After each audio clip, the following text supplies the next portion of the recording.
जय हिंद दोस्तों, आप सभी का गांव तक रोजगार स्टडी पर बहुत बहुत स्वागत है। तो फ्रेंड्स, कैसे आप सभी? उम्मीद करता हूं आप सभी अच्छे होंगे और अच्छे से अपनी प्रिपरेशन कर रहे होंगे। तो फ्रेंड्स, जैसा कि आप सभी यहां पर देख पा रहे होंगे, आप सभी के बीच महा मैराथन आ चुकी है। आप सभी में से बहुत सारे छात्र जो है इंतजार कर रहे थे कि सर जीके का मैराथन कब लेकर के आ रहे हैं। तो आप सभी के लिए अंतिम बार और मेरा ये आप सभी के लिए पहला प्रयास आपको सफल बना सकता है कि एक बात हमेशा याद रखना, जितने भी छात्र यहाँ पर जुड़ चुके हैं सभी जो है एक बार सेशन को तेज़ी के साथ जो है शेयर करेंगे। और साथ में फ्रेंड्स, आप सभी से कहूँगा कि नोटबुक लेकर के आप ज़रूर बैठें। जितने भी छात्र यहाँ पर जुड़ चुके हैं, जय हिंद सभी को, गुड इवनिंग सभी को, गुड इवनिंग। तो आप सभी यहाँ पर जो है जल्दी से यहाँ पर जो है सेशन को शेयर करेंगे कि एक बात हमेशा जीवन में याद रखना मेरे दोस्त, कि संघर्ष कर, अभी तुझे बहुत दूर तक जाना है। जिन्होंने ये कहा था कि तेरे बस की नहीं, उन्हें ये करके दिखलाना है। तो इसलिए मैं आप सभी से यही कहूँगा कि आप जो है अपने आप को एग्ज़ाम तक पॉजिटिव रखें और अपने आप पर भरोसा बहुत ज़रूरी है फ्रेंड्स। यदि आपको सफलता पानी है तो खुद पर भरोसा रखना सीखिए। बहुत अच्छे। चलिए, तो आप सभी यहाँ पर इंतजार कर रहे थे, आप सभी के बीच यहाँ पर आप सभी देख पा रहे होंगे वेरी वेरी इंपॉर्टेंट 500 प्लस प्रश्न हम आपको यहाँ पर कराने वाले हैं। आप सभी देख पा रहे होंगे जो मैंने आपसे वादा किया है वो आप सभी के बीच आ चुका है। तो बहुत तेज़ी के साथ सभी कैंडिडेट जो है यहाँ पर आंसर करेंगे और साथ में जो है नोटबुक में हर प्रश्न का आंसर नोट करेंगे। चलिए, फर्स्ट प्रश्न जो है वो आप सभी के सामने है कि रख हौसला वो मंजर भी आएगा, प्यासे के पास चलकर समंदर भी आएगा, थक कर ना बैठे मंजिल के मुसाफिर, मंजिल भी मिलेगी और मिलने का मज़ा भी आएगा। देखिए, वॉइस थोड़ी सी आपको जो है अलग दिख रही होगी, फिर भी आप सभी एक्सेप्ट करेंगे क्योंकि क्लियर नहीं हो पाया, अभी गला जो है बैठा हुआ है। तो माउंट एवरेस्ट की जो है कि चोटी पर पहुंचने वाली पहली महिला कौन थी? देखिए, प्रश्न बहुत महत्वपूर्ण है एग्जाम की दृष्टि से, बहुत अच्छी। कुछ कैंडिडेट का यहाँ पर आंसर आ चुका है। देखिए, जब भी इस टाइप का प्रश्न आपसे पूछा जाए तो आपको माउंट एवरेस्ट की चोटी पर पहुंचने वाली पहली महिला कौन थी, तो आप सभी को यहाँ पर ध्यान रखना है जुको टेवेई, जो कि जापान की थी। ऑप्शन बी करेक्ट हो जाएगा जितने भी छात्रों का आ रहा है, क्योंकि यहाँ पर जो है माउंट एवरेस्ट पर पहुंचने वाली पहली महिला पूछी गई है, ना कि पहली भारतीय। बहुत सारे कैंडिडेट का डिफरेंट आंसर है, तो आप सभी को यहाँ पर नोट करना है। देखिए, जुको तेवेई जो है जापान की है, ये माउंट एवरेस्ट पर शिखर पर पहुंचने वाली पहली महिला थी। 7 महाद्वीपों की सबसे ऊंची चोटियों पर फतह करने वाली भी पहली महिला है। इस चीज़ का आपको ध्यान रखना है। और सब यहाँ पर पूछे आपसे कि भारत की, तो बिछेंद्री पाल जो है माउंट एवरेस्ट पर चढ़ने वाली प्रथम भारतीय महिला है। यहाँ से 2 टाइप के प्रश्न आपके बन सकते हैं। अब देखिए, एक और प्रश्न आपका बन सकता है कि माउंट एवरेस्ट पर फतह करने वाली पहली विकलांग भारतीय महिला जो है वो कौन है? तो अरुणिमा सिन्हा जो है, यहाँ पर आपको ये ध्यान रखना है। और प्रेमलता जो अग्रवाल है वो 7 महाद्वीपों की सबसे ऊंची चोटी को छूने वाली प्रथम भारतीय महिला होने का गौरव प्राप्त है। तो ये बहुत ही महत्वपूर्ण है, तो इस चीज़ का आपको यहाँ पर ध्यान रखना है। बहुत अच्छे, ज़्यादातर कैंडिडेट का आंसर सही है। चलिए, सेकंड प्रश्न की तरफ चलते हैं। तेजी के साथ सभी कैंडिडेट का आंसर आना चाहिए। निम्नलिखित में से कौन सी भारत की स्वदेश निर्मित और विकसित लंबी दूरी की सबसोनिक क्रूज मिसाइल है? बहुत महत्वपूर्ण, बहुत अच्छे। देखिए, अच्छे से आपको जो है आंसर करना है, जल्दबाजी में आंसर नहीं करना है, सभी कैंडिडेट को आंसर करना है एग्जाम से पहले, बहुत तेजी के साथ। बिल्कुल यहाँ पर डी ऑप्शन कुछ कैंडिडेट का आंसर आ रहा है, बहुत अच्छे। जितने भी कैंडिडेट का डी आ रहा है, निर्भय जो है बिल्कुल आपका हो जाएगा स्वदेशी निर्मित है, यानी कि भारत में ही विकसित है। और ये किसके द्वारा विकसित की गई है? तो ये आपका जो है DRDO और इसरो जो है उसके द्वारा विकसित की गई है। और ये कम लागत में जो है तैयार की गई है, सबसोनिक क्रूज मिसाइल है। और ये क्या है, सभी मौसम में जो है काम करने वाली मिसाइल है। और इसका जो 5वां परीक्षण था वो आपका 2017 में किया गया था। तो इतना आपको यहाँ पर ध्यान रखना है, ज़्यादा आपको ध्यान नहीं रखना है। चलिए, नेक्स्ट प्रश्न की तरफ चलते हैं। बहुत ही थर्ड प्रश्न आप सभी के सामने है, बहुत अच्छे। देखिए, 1947 में भारत की स्वतंत्रता के होने के समय जो है ब्रिटिश भारत का वायसराय कौन था? देखिए, भारत जब स्वतंत्र हुआ था तो उस समय स्वतंत्र भारत के समय ब्रिटिश भारत का वायसराय आपसे यहाँ पर पूछा गया है। बहुत तेज़ी के साथ आंसर आना चाहिए सभी कैंडिडेट का। देखिए, बिल्कुल बहुत अच्छे, कुछ कैंडिडेट का आंसर आने लगा है, बहुत अच्छे। तो यहाँ पर जो है बिल्कुल ऑप्शन जो है आपका लॉर्ड माउंट बैटन होगा। देखिए, लॉर्ड माउंट बैटन यहाँ पर हो जाएगा। जब भी आपसे पूछे कि 1947 में भारत के स्वतंत्र होने के समय ब्रिटिश भारत का वायसराय पूछे तो लॉर्ड माउंट बैटन, और स्वतंत्र भारत के प्रथम गवर्नर जनरल पूछे वो भी आपका लॉर्ड माउंट बैटन होगा। लेकिन स्वतंत्र भारत के प्रथम भारतीय गवर्नर जनरल पूछे, इस चीज़ का आपको ध्यान रखना है, प्रथम भारतीय गवर्नर जनरल पूछे जब आपका सी राजगोपालचारी होगा। तो नोट कर लेंगे सभी जो है सी राजगोपालचारी, क्योंकि 1947 के बाद जो है 1948 में जो है आपका सी राजगोपालचारी जो है आपके थे, उन्हें जो है स्वतंत्र भारत के प्रथम भारतीय गवर्नर जनरल होने का गौरव प्राप्त हुआ है। तो इस चीज़ का आपको यहाँ पर ध्यान रखना है। चलिए, फोर्थ प्रश्न की तरफ चलते हैं। बहुत अच्छे। देखिए, कुछ फैक्ट जो है मैं आपको बता रहा हूँ, तो ये आप सभी को यहाँ पर साथ में जो है नोट जरूर कर रहे हैं, क्योंकि बाद में बहुत सारे कैंडिडेट जो है एग्जाम में गलती करते हैं तो आपको इन गलतियों से बचना है और इसी टाइप के प्रश्न आपके एग्जाम में मिलने वाले हैं। देखिए निम्नलिखित में से वायुमंडल के किस परत में जो है रेडियो का संचार संभव है। देखिए इंपॉर्टेंट प्रश्न है, बहुत ही महत्वपूर्ण है। तेजी के साथ सभी कैंडिडेट का आंसर आना चाहिए। जहाँ पर जो आपको फैक्ट बताने की जरूरत होगी आपको बिल्कुल क्लियर किया जाएगा। बहुत अच्छे। रेडियो संचार संभव कौन से वायुमंडल में है, तो बिल्कुल आयन मंडल। यहाँ पर कुछ कैंडिडेट का आंसर आ रहा है आयन मंडल, बिल्कुल आयन मंडल, ऑप्शन सी करेक्ट हो जाएगा इसका। बहुत अच्छी। कुछ कैंडिडेट का यहाँ पर डिफरेंट आ रहा है, तो आप सभी को ध्यान रखना है कि इसका सही आंसर जो है ऑप्शन सी हो जाएगा। रेडियो का संचार जो संभव है वो आयन मंडल में संभव है, तो बहुत अच्छे, सी ऑप्शन करेक्ट हो जाएगा। देखिए नेक्स्ट प्रश्न आपके सामने है, बहुत तेजी के साथ सभी करेंगे कि भारतीय संसद के पहले स्पीकर कौन थे। देखिए भारतीय संसद के पहले स्पीकर जो थे वो कौन थे। बहुत ही महत्वपूर्ण प्रश्न है कि बहुत ही महत्वपूर्ण प्रश्न है।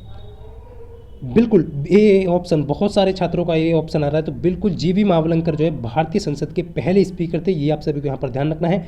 डॉक्टर राजेंद्र प्रसाद आपसे पूछा जाए तो ये जो है स्थायी सदस्य थे। ये आप सभी को ध्यान रखना है। जो संविधान की जो प्रथम बैठक हुई थी उसमें जो है अस्थायी अध्यक्ष तो पहली बार चुने गए थे, वो आपके सर्वपल्ली राधाकृष्णन को चुना गया था, और राजेंद्र प्रसाद जी जो थे उन्हें स्थायी यहाँ पर जो है अध्यक्ष चुना गया। इस चीज़ को आप ध्यान रखना है। भीमराव अम्बेडकर को आप सभी जानते हैं प्रारूप समिति के अध्यक्ष थे, और ये जो समिति के मेंबर है के एम मुंशी जो है उस समिति के मेंबर थे। इनकी प्रारूप समिति में 7 सदस्य थे। इसको भी आपको यहाँ पर ध्यान रखना है।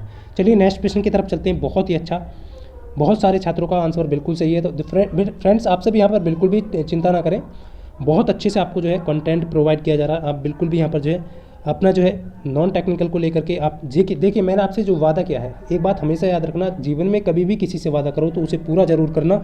और ये बात मेरी माता ने मुझे भी सिखलाई है, और आप भी इस चीज़ को हमेशा जीवन में याद रखना कि किसी से या तो वादा नहीं करना, और वादा करना है तो उसे पूरा जरूर करना।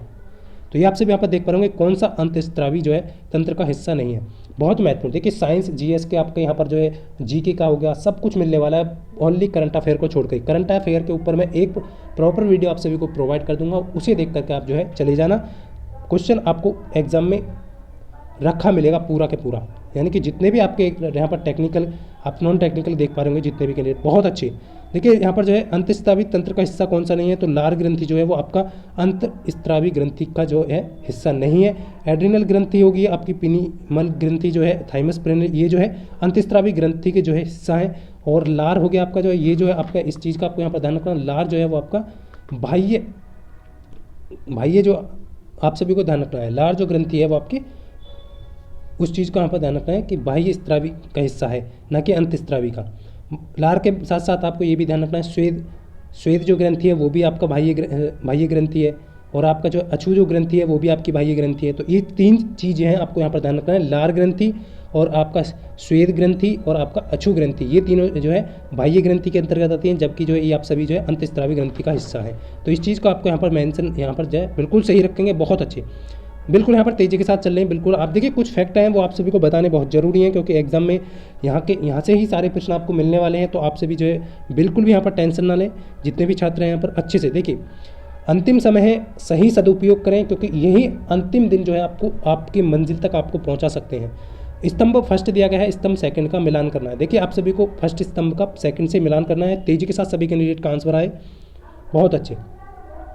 देखिए बहुत तेज़ी के साथ सभी कैंडिडेट आंसर करेंगे, तो कौन सा ऑप्शन यहाँ पर सही हो जाएगा। देख पा रहा हूँ मैं कुछ कैंडिडेट का आंसर आ चुका है। देखिए फ्रेंड्स इस टाइप के प्रश्न में आपको क्या करना है कि जो भी प्रश्न आपको बनता है यहाँ पर, देखिए आप सभी ने दयानंद सरस्वती पढ़ा होगा। दयानंद सरस्वती ने किसकी स्थापना की, आर्य समाज की स्थापना की, क्लियर है। आत्मा पांडुरंग की आप सभी जानते हैं प्रार्थना समाज की स्थापना की। तो सी का फर्स्ट कौन से ऑप्शन में है, सी का फर्स्ट देखेंगे। सी का फर्स्ट ना तो इसमें ना ये होगा, ना ये होगा आपका, ना ये होगा, तो ऑप्शन सी करेक्ट हो जाएगा इसका, बिल्कुल करेक्ट। जितने भी कैंडिडेट ऑप्शन सी दे रहे हैं बिल्कुल सही हो जाएगा। इस तरीके से जो है आप अच्छे से आंसर कर सकते हैं। चलिए नेक्स्ट प्रश्न की तरफ चलते हैं तेजी के साथ सभी कैंडिडेट का। बहुत अच्छा आंसर। देखिए 1942 में भारत छोड़ो आंदोलन प्रारंभ होने के लिए कौन सा मुख्य कारण था, बहुत ही महत्वपूर्ण है। देखिए ये जो प्रश्न है आपकी परीक्षा में बार बार रिपीट हुए हैं, इसलिए मैं आप सभी से कहूँगा कि आप बिल्कुल भी मिस ना करें, जितने भी छात्र हैं यहाँ पर, क्योंकि यदि आप मिस करते हैं और फिर आप परीक्षा में नहीं कर पाते हैं तो इससे जो है आपको ही लॉस होने वाला है। क्योंकि आपका जो ईयर है, आप जो इतनी मेहनत की आपने, उस पर बहुत फर्क पड़ने वाला है। तो इस चीज़ का आपका ध्यान रखें। बिल्कुल यहाँ पर देख पा रहा हूँ कुछ कैंडिडेट का आंसर आ चुका है, कुछ कैंडिडेट डिफरेंट आंसर कर रहे हैं। तो फ्रेंड्स हमेशा याद रखना 1942 में जो भारत छोड़ो आंदोलन का जो आरंभ होने के लिए कौन सा मुख्य उद्देश्य कारण था, तो इस चीज़ का आपको यहाँ पर ध्यान रखना है। ये है आपका करप्शन मिशन की विफलता। बिल्कुल यहाँ पर जो है ऑप्शन ए करेक्ट होगा। और आप सभी जानते हैं करप्शन मिशन जो आया था भारत, वो कब आया था? 22 मार्च 1942 को आया था। 1942 को जो है ये आया था। इसमें क्या था, ब्रिटिश की तरफ से जो है भारतीयों से द्वितीय जो विश्व युद्ध था उसमें मदद मांगी गई थी, उसके के लिए जो आंदोलन आपका प्रारंभ किया गया था। ये आप सभी को यहाँ पर ध्यान रखना है। और इस करप्शन मिशन के जो अध्यक्ष थे वो सर स्टेफोर्ड थे। ये आप सभी को ध्यान रखना है, सर स्टेफोर्ड। तो ये आप सभी को यहाँ पर ध्यान रखना है। चलिए नेक्स्ट क्वेश्चन की तरफ देखिए। साइमन कमीशन भी आपसे पूछा जा सकता है एग्जाम में, इस चीज़ को ध्यान रखें। साइमन कमीशन जो कब आया था भारत में, तो ये आप सभी को ध्यान रखना है कब आया था साइमन कमीशन। बहुत अच्छे कुछ कैंडिडेट का आंसर आ चुका है, तो 1928 बिल्कुल करेक्ट हो जाएगा। 1928 में साइमन कमीशन आया था। और कैबिनेट मिशन जो है 1946 में आया था। इस चीज़ का आपको यहाँ पर ध्यान रखना है। सबसे पहले कैबिनेट मिशन कहाँ आया? दिल्ली में आया। इस चीज़ का आपको यहाँ पर ध्यान रखना है। देखिए नेक्स्ट प्रश्न है, बहुत ही अच्छा प्रश्न है कि हंटर आयोग की जो नियुक्ति है वो किसकी जाँच के लिए की गई? तेजी के साथ सभी कैंडिडेट करेंगे। देखिए आप सभी बहुत अच्छे से आंसर करें, तेजी के साथ करें। हंटर आयोग की नियुक्ति जो है वो किसकी जांच के लिए की गई थी? 4 ऑप्शन यहाँ पर दिए गए हैं, तेजी के साथ। बहुत अच्छे सभी कैंडिडेट का, ज़्यादातर कैंडिडेट बिल्कुल सही, बिल्कुल यहाँ पर बहुत साइमन कमीशन बिल्कुल 1928, कुछ कैंडिडेट बिल्कुल सही है। देखिए यहाँ पर जो है हंटर आयोग की जो नियुक्ति की गई थी वो जलियांवाला हत्याकांड जो हुआ था उसके लिए की गई थी। इस चीज़ का आपको ध्यान रखना है। जलियांवाला हत्याकांड कहाँ हुआ था? अमृतसर में हुआ था। कब हुआ था ये भी आपको यहाँ पर ध्यान रखना है कि 13 अप्रैल आपका जो है 13 अप्रैल 1919 को ये हुआ था आपका जलियांवाला हत्याकांड। कहाँ? अमृतसर में। ये आप सभी को ध्यान रखना है, जलियांवाला हत्याकांड। और हंटर आयोग की जो नियुक्ति इसकी जांच के लिए की गई थी, तो इस चीज़ का आपको यहाँ पर ध्यान रखना है। बहुत अच्छा। चलिए नेक्स्ट प्रश्न की तरफ देखिए। बंगाल विभाजन यहाँ पर जो है इस चीज़ का आपको यहाँ पर ध्यान रखना है। अब आपसे एग्जाम में जो है नेक्स्ट प्रश्न भी आपसे यहाँ पर ये भी पूछा जा सकता है। चलिए आगे डिस्कस कर लूँगा मैं। चौरी चौरा कांड है हो गया आपका जो है, और आपका जो है काकोरी ट्रेन जो षड्यंत्र था वो हो गया, उसका नाम चेंज कर दिया गया है। इस चीज़ का आपको ध्यान रखना है। बहुत अच्छे कुछ कैंडिडेट का यहाँ पर तेजी के साथ आंसर करेंगे। देखिए नेक्स्ट क्वेश्चन आपके सामने है, निम्न में से किसके प्रयासों से 1856 में विधवा पुनर्विवाह जो अधिनियम था वो पारित हुआ? यानी कि जो विधवा स्त्री हुआ करती हैं उनके लिए वो जो है फिर से जो है विवाह कर सकें, उसके लिए एक नियम पारित हुआ 1856 में। तो किसके प्रयासों से ये हुआ था? बहुत ही महत्वपूर्ण है। बिल्कुल तेजी के साथ ऑप्शन ए, कुछ कैंडिडेट का आंसर आ रहा है, कुछ कैंडिडेट डी ऑप्शन दे रहे हैं। तो देखिए फ्रेंड्स, ईश्वर चंद्र विद्यासागर हो जाएगा, और ये आप सभी को यहाँ पर ध्यान रखना है, ऑप्शन ए करेक्ट हो जाएगा। और राजा राम मोहन राय जो है सती प्रथा से संबंधित थे, इस चीज़ का आपको यहाँ पर ध्यान रखना है। उसके जो है सती प्रथा को रोक पर जो है इन्होंने बहुत कार्य किए हैं राजा राम मोहन राय ने, आप सभी को ध्यान रखना है। नेक्स्ट देखेंगे फ्रेंड्स, बहुत ही अच्छा प्रश्न है कि ध्वनि जो है किससे नहीं गुजर सकती है। हर टाइप का प्रश्न मिलेगा आपको एग्जाम, जिस तरह आपको एग्जाम में प्रश्न मिलने वाला है उसी टाइप का प्रश्न आपको यहाँ पर मिलने वाला है। तेजी के साथ सभी करेंगे। देखिए इस टाइप के प्रश्न में ज़्यादा समय नहीं लेंगे। ध्वनि किससे नहीं गुजर सकती, क्वेश्चन को पढ़ना है। ध्वनि गुजरती है ये नहीं पढ़ना, खाली नहीं गुजरती ऑप्शन देखना है। तो कुछ कैंडिडेट बिल्कुल सही दे रहे हैं, यहाँ पर डी ऑप्शन हो जाएगा। देखिए खाली स्थान मतलब निर्वात से ध्वनि नहीं गुजर सकती, इस चीज़ का आपको ध्यान रखना है। खाली स्थान मतलब निर्वात से ध्वनि, मिट्टी आग पानी इनसे गुजर सकती है लेकिन निर्वात से ध्वनि नहीं गुजर सकती। ये आप सभी को यहाँ पर ध्यान रखना है। बहुत ही अच्छा। देखिए नेक्स्ट प्रश्न है आपका, डीएनए का पूर्ण रूप आपसे पूछा जा सकता है। तेजी के साथ सभी कैंडिडेट आंसर करेंगे। बिल्कुल यहाँ पर कुछ कैंडिडेट देखिए, आप सभी का एडमिट कार्ड जारी हो चुका है, सभी जानते हैं, डाउनलोड कर लिया होगा बहुत सारे कैंडिडेट ने। और अलग अलग डिफरेंट शिफ्टों में आपका एग्जाम है, तो आप सभी जो है बिल्कुल भी यहाँ पर जो है टाइम से जो है एग्जाम सेंटर पर पहुँचे जितने भी छात्र हैं। बिल्कुल यहाँ पर देखिए डीऑक्सीराइबो न्यूक्लिक एसिड, बिल्कुल बी ऑप्शन जितने भी कैंडिडेट का आ रहा है बिल्कुल सही हो जाएगा। ये डीऑक्सीराइबो न्यूक्लिक एसिड होगा, ना कि कुछ कैंडिडेट यहाँ पर डिफरेंट कर रहे हैं, तो ध्यान रखना बी ऑप्शन इसका करेक्ट हो जाएगा। चलिए नेक्स्ट प्रश्न की तरफ चलते हैं। कि गदर पार्टी का जो मुख्यालय था वो कहाँ है? गदर पार्टी का जो मुख्यालय है वो कहाँ पर है? बहुत महत्वपूर्ण है। बिल्कुल यहाँ पर कुछ कैंडिडेट यहाँ पर बहुत अच्छे, गदर पार्टी का जो मुख्यालय है वो कहाँ पर है? तो बिल्कुल देख पा रहा हूँ मैं, डी ऑप्शन सैन फ्रांसिस्को, बिल्कुल डी ऑप्शन करेक्ट हो जाएगा जितने भी छात्रों का आ रहा है। देखिए इस चीज़ का आपको ध्यान रखना है कि गदर पार्टी की आपसे स्थापना पूछी जा सकती है।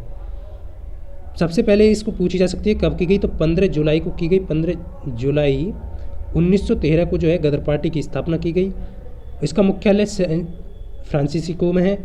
और स्थापना किसने की। देखिए ऑप्शन के अकॉर्डिंग आपको जो है स्थापना में बहुत सारे कैंडिडेट यहाँ पर गलत कर जाते हैं कि गदर पार्टी की स्थापना किसने की थी, तो लाला हरदयाल बहुत सारे कैंडिडेट लगा देते हैं। देखिए सोहन सिंह भाकना और लाला हरदयाल इन दोनों ने मिलकर जो है गदर पार्टी की स्थापना की। ऑप्शन में यदि सोहन सिंह भकना जो भी है तो वो आपको लगाना है पहले, यदि आपको मेंशन किया गया है।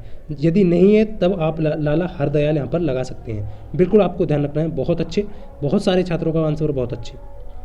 देखिए याद रखना मेरे दोस्त, ज़िंदगी में याद रखना कि मुश्किल इस दुनिया में कुछ भी नहीं है, फिर भी कुछ छात्र इरादे छोड़ देते हैं।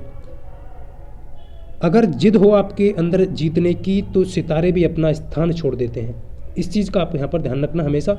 ये कहावत जो है ऐसे ही नहीं है फ्रेंड्स, आपके जीवन के आपके लक्ष्यों को आपको आपके मंजिलों तक पहुंचाने के लिए आपके अंदर जो जोश और जुनून होना चाहिए वो आपको ये बार बार प्रेरणा देता है। देखिए बहुत अच्छे। फतेहपुर सीकरी का निर्माण किसने करवाया, तो अकबर। बहुत सारे छात्रों का आंसर अकबर बिल्कुल सही है।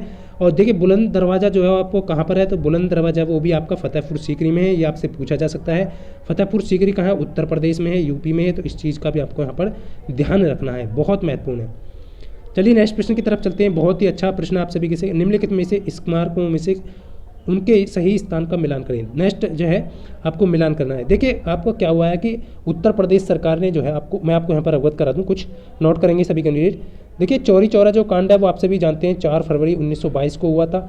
चौरी चौरा कांड को बदल करके आपका जो है क्या कर दिया गया है, चौरी चौरा क्रांति कर दिया है उत्तर प्रदेश सरकार ने।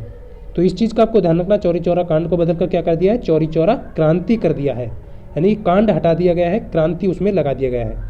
इसी तरीके से आपका काकोरी जो ट्रेन डकैती कांड था, उस डकैती कांड को क्या कर दिया है, काकोरी ट्रेन लूट कांड को क्या कर दिया है, काकोरी ट्रेन एक्शन कर दिया है। एक्शन वहाँ पर मेंशन कर दिया गया है, लूट और कांड को वहाँ से हटा दिया गया है। इस चीज़ का आपको यहाँ पर ध्यान रखना है, बहुत महत्वपूर्ण। देखिए कुछ कैंडिडेट का आंसर आ चुका है, तो ऑप्शन यहाँ पर जितने भी कैंडिडेट का ऑप्शन ये आ रहा है बिल्कुल करेक्ट होगा। देखिए गोलकुंडा किला कहाँ है, हैदराबाद में है। बुलंद दरवाजा आप सभी जानते हैं फतेहपुर सीकरी में। हुमायूं का मकबरा आपसे पूछा जा सकता है एग्जाम में, बहुत ही इंपॉर्टेंट है। तो ये दिल्ली में है, नई दिल्ली में। और रानी की जो बाग है वो पाटन में है। इस चीज़ का आपको ध्यान रखना है। ऑप्शन ए करेक्ट हो जाएगा। बहुत सारे छात्रों का आंसर बिल्कुल सही है। देखिए नेक्स्ट प्रश्न आपके सामने है फ्रेंड्स, तेजी के साथ सभी कैंडिडेट का आंसर आना चाहिए।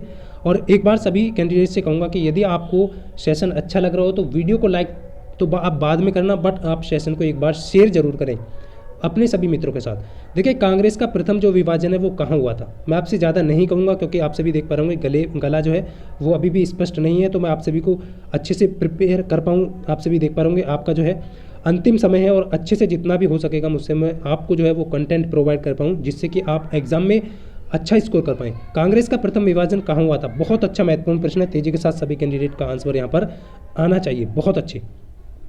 बिल्कुल देख पा रहा हूँ मैं 16 का आंसर, बिल्कुल कुछ कैंडिडेट का आंसर आ चुका है। सूरत में हुआ था, बहुत अच्छे। कुछ कैंडिडेट बिल्कुल सही है यहाँ पर। देखिए कुछ का यहाँ पर डिफरेंट है, तो ध्यान रखना। कांग्रेस का प्रथम विभाजन आपसे पूछा गया है तो ये सूरत में हुआ था। और आप सभी को ध्यान रखना है कब किया गया था, 1907 में ये आपका विभाजन हुआ था। तो ये आप सभी को ध्यान रखना है। और ये जो आपका जो है जब विभाजन हुआ था उसमें नरम और गर्म दल 2 हिस्सों में इसको बांट दिया गया, ये आप सभी को ध्यान रखना है। और उसकी जो अध्यक्षता की थी किसने की थी, रास बिहारी बोस ने की थी। रास बिहारी बोस जी ने इसकी अध्यक्षता की थी।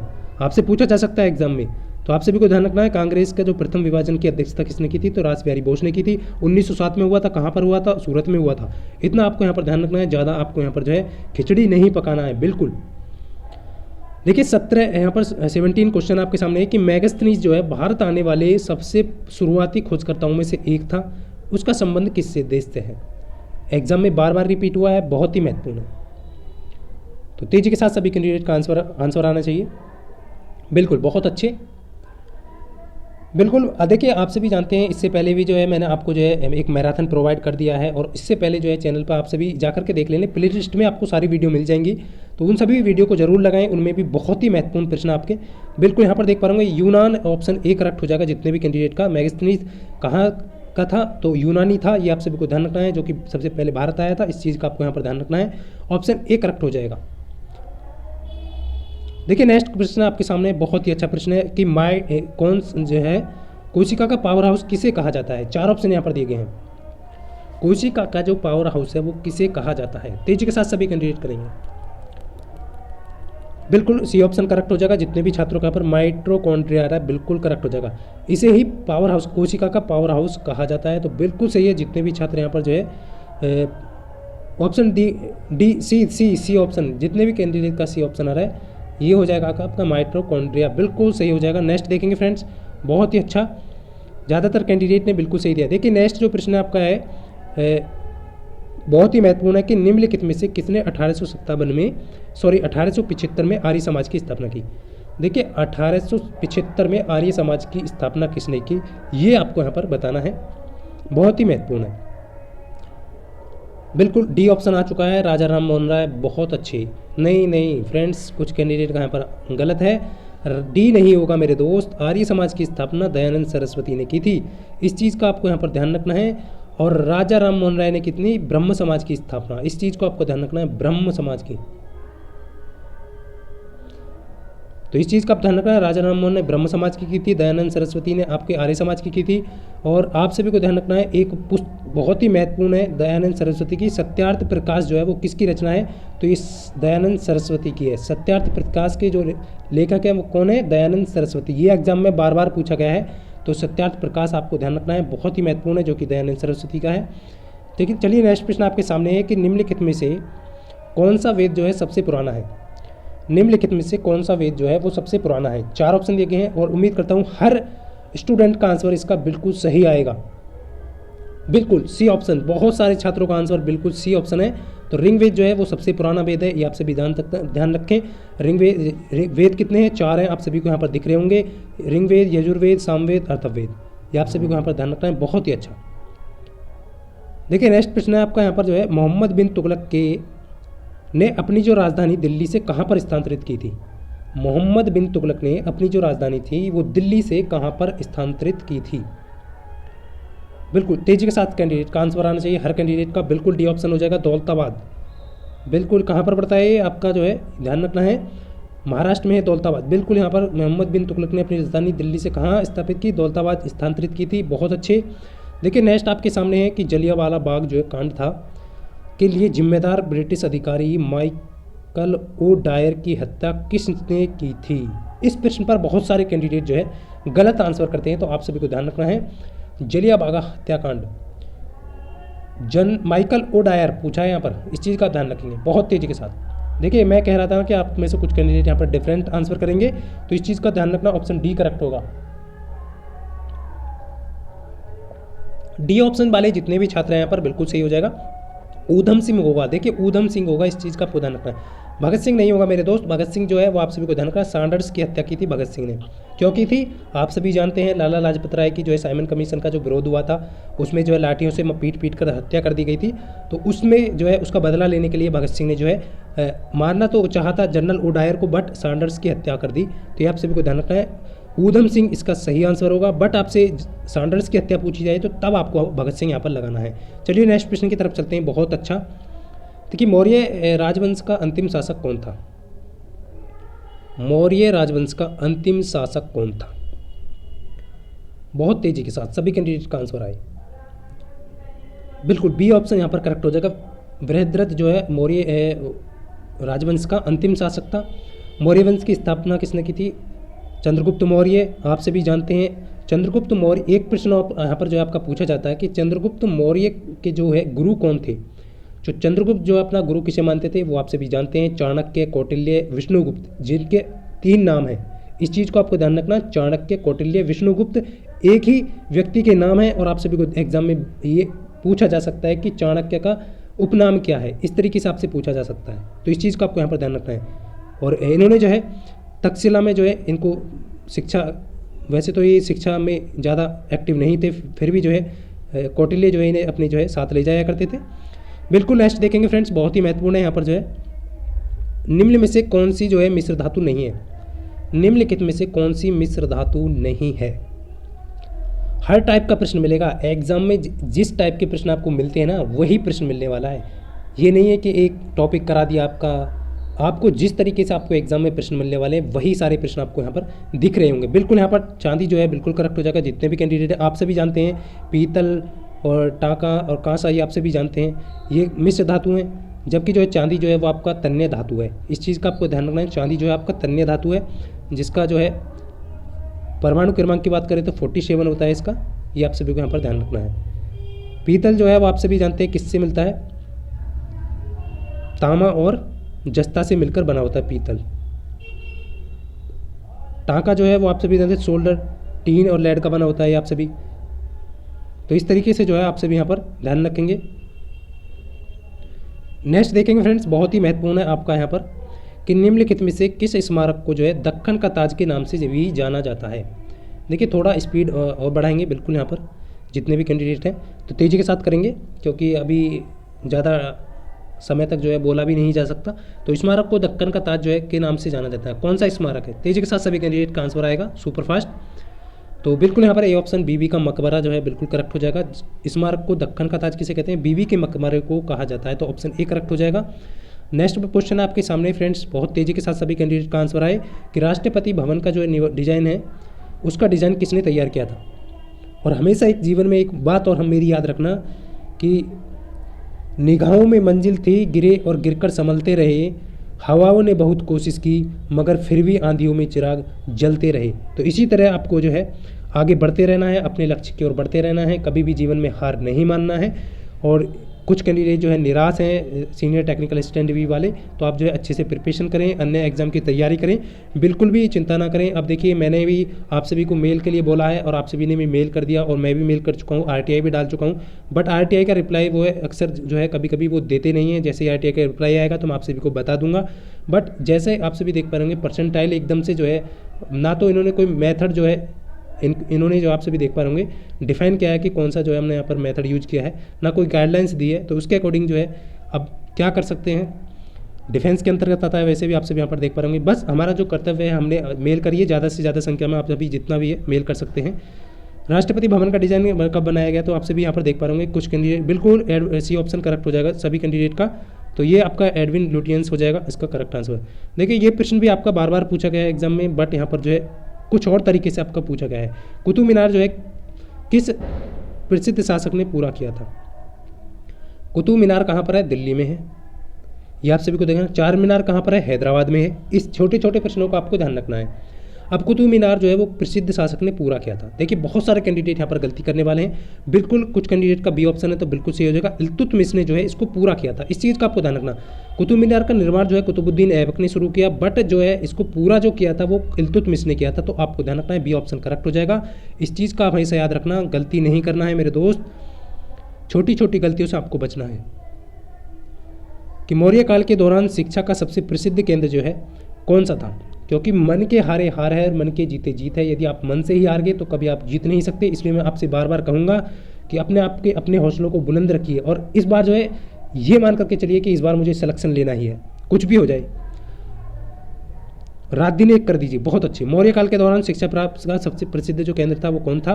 तो तक्षशिला बिल्कुल करेक्ट है, जितने भी कैंडिडेट का ऑप्शन डी आ रहा है। और यहाँ पर मैंने आप सभी को बताया है जो चंद्रगुप्त मौर्य थे वो जो है चाणक्य के साथ चलाया, उन्हें चाणक्य जो है उन्हें अपने साथ ले जाया करते थे उनकी पिता की अनुमति से। तो ये आप सभी को यहाँ पर ध्यान रखना है। देखिए नेक्स्ट आपका जलियांवाला बाग जो बाग है वो हत्याकांड, देखिए जलियांवाला बाग हत्याकांड जो है की तारीख क्या है? जो जलियांवाला बाग हत्याकांड की तारीख आपकी क्या है, इस चीज़ का आपको ध्यान रखना है। इस टाइप का प्रश्न एग्जाम में 99% स्टूडेंट जो है वो गलती करते हैं। तो 99% स्टूडेंट जो है गलती करते हैं, तो आप सभी को गलती नहीं करनी है। आप सभी देख पा रहे होंगे डेट जो है आपका सेम दिया गया है। जिन भी कैंडिडेट को डेट याद नहीं है तो अच्छे से जलियांवाला बाग और आपका चौरी चौरा कांड, उन दोनों की डेट आपको यहाँ पर ध्यान रखना है। बिल्कुल यहाँ पर देखिए 13 अप्रैल 1919 का ऑप्शन बी करेक्ट हो जाएगा। कुछ कैंडिडेट का डिफरेंट आ रहा है तो ऑप्शन बी यहाँ पर जो है वो आपका करेक्ट हो जाएगा, आप सभी जानते हैं। नेक्स्ट देखेंगे फ्रेंड्स, नेक्स्ट आपका यहाँ पर जो है मस्तिष्क तंत्र का एक हिस्सा है। मस्तिष्क जो है वो किस तंत्र का एक हिस्सा है? बहुत ही अच्छा प्रश्न, तेजी के साथ सभी कैंडिडेट का आंसर आए। मस्तिष्क जो है वो किस तंत्र का हिस्सा है? बिल्कुल कुछ कैंडिडेट ऑप्शन ए करेक्ट हो जाएगा, तंत्रिका तंत्र। देखिए तंत्रिका तंत्र का हिस्सा, मस्तिष्क क्या है? तंत्रिका तंत्र का एक हिस्सा है और ये शरीर की सबसे बड़ी, ये आप सभी को ध्यान रखें, मस्तिष्क जो है तंत्रिका तंत्र का हिस्सा है। और इसकी ये देखिए तंत्रिका तंत्र की जो इकाई है वो भी आपसे पूछा है, न्यूरॉन जो है इसकी एक इकाई है। तो ये आप सभी को यहाँ पर ध्यान रखना है। शरीर, बिल्कुल, मस्तिष्क जो है तंत्रिका तंत्र जो है शरीर का सबसे बड़ा हिस्सा है, ये आप सभी को यहाँ पर ध्यान रखना है। नेक्स्ट देखेंगे फ्रेंड्स, एक बैटरी जो है, बिल्कुल सबसे लंबी, बिल्कुल बिल्कुल, देखिए एक बैटरी जो है ऊर्जा को विद्युत ऊर्जा में परिवर्तित करती है, तो एक बैटरी जो है ऊर्जा को विद्युत ऊर्जा में परिवर्तित करती है। तो रिक्त स्थान पर आपको यहाँ पर बताना है क्या आने वाला है। तो एक बैटरी जो है कौन सी ऊर्जा को जो है विद्युत ऊर्जा में परिवर्तित करती है। देखिए आप सभी देख पा रहे होंगे, गले से जो है अभी भी स्पष्ट वॉइस नहीं निकल पा रही है। बिल्कुल यहाँ पर कुछ कैंडिडेट दे, ऑप्शन सी करेक्ट होगा मेरे दोस्त, सी हो जाएगा। बैटरी क्या है, केमिकल जो आपकी एनर्जी है उसको इलेक्ट्रिकल एनर्जी में परिवर्तित करती है, तो ऑप्शन यहाँ पर सी करेक्ट हो जाएगा। और आपका जो है सौर जो है, आपका सौर ऊर्जा आप सभी जानते हैं, सौर ऊर्जा जो है प्रकाश का को जो है इलेक्ट्रिकल ऊर्जा में परिवर्तित करती है। इस चीज़ का आपको ध्यान रखना है, एग्जाम में इस टाइप के प्रश्न बनते हैं। देखिए रडार सिस्टम में उपयोग की जाने वाली तरंगें कौन सी होती हैं, ये बहुत महत्वपूर्ण है कि रडार जो सिस्टम है उसमें प्रयोग की जाने वाली तरंगें कौन सी हैं। तेजी के साथ सभी कैंडिडेट करेंगे आंसर। रडार सिस्टम में उपयोग की जाने वाली तरंगें कौन सी होती हैं, बहुत ही महत्वपूर्ण। बहुत अच्छे से सभी कैंडिडेट यहाँ पर जो है आंसर करेंगे, बहुत अच्छे। तो देखिए कुछ यहाँ पर ऑप्शन डी दे रहे हैं, कुछ सी दे रहे हैं, तो इस चीज़ का आपको ध्यान रखना है। इसका जो सही आंसर होगा ऑप्शन डी होगा। सूक्ष्म तरंगे जो हैं रडार सिस्टम में प्रयोग की जाने वाली तरंगे हैं, इस चीज़ का आपको यहाँ पर ध्यान रखना है। नेक्स्ट देखेंगे फ्रेंड्स, बहुत ही अच्छा प्रश्न है कि ध्वनि की तीव्रता मापने की इकाई को पहचानिए। ध्वनि की जो तीव्रता है वो मापने की इकाई क्या है, यानी कि ध्वनि की जो तीव्रता है वो किस में मापी जाती है। बहुत अच्छा प्रश्न है और तेजी के साथ सभी कैंडिडेट ट्रांसफर करेंगे, बहुत अच्छे। बिल्कुल डेसिबल हो जाएगा, डी ऑप्शन यहाँ पर डेसिबल करेक्ट आंसर हो जाएगा। ध्वनि की तीव्रता मापने की इकाई क्या डेसिबल है, ऑप्शन डी करेक्ट हो जाएगा इसका। नेक्स्ट आपका यहाँ पर 34 क्वेश्चन का आंसर करेंगे सभी कैंडिडेट। पृथ्वी की ऊष्मा से प्राप्त ऊर्जा को क्या कहा जाता है। पृथ्वी की ऊष्मा से प्राप्त ऊर्जा को, यानी कि पृथ्वी की ऊष्मा से जो आपको ऊर्जा प्राप्त हो रही है उसे क्या कहा जाएगा। देखिए बहुत ही महत्वपूर्ण है, तेजी के साथ करेंगे सभी कैंडिडेट आंसर यहाँ पर जो है। तो क्या हो जाएगा इस क्वेश्चन का सही आंसर, आप सभी यहाँ पर देख पा रहे होंगे, बहुत अच्छे। तो इसका सही आंसर आपका हो जाएगा यहाँ पर, देखिए भूतापीय ऊर्जा होगा, क्योंकि पृथ्वी की ऊष्मा से प्राप्त ऊर्जा को कहा है, तो ऑप्शन बी करेक्ट होगा। कुछ कैंडिडेट डिफरेंट कर रहे हैं, तो आप सभी छोटी छोटी गलतियों से आपको यहाँ पर बचना है। देखिए नेक्स्ट प्रश्न आपके सामने है और तेजी के साथ सभी कैंडिडेट आंसर यहाँ पर करें कि निम्नलिखित में से कौन सी जो गैर आवश्यक जीव प्रक्रिया है। देखिए क्वेश्चन को सबसे पहले आपको क्या करना है, अच्छे से पढ़ना है, क्योंकि आपके पास अभी जो है 90 मिनट होने वाले हैं और आपका 120 क्वेश्चन आपको करना है।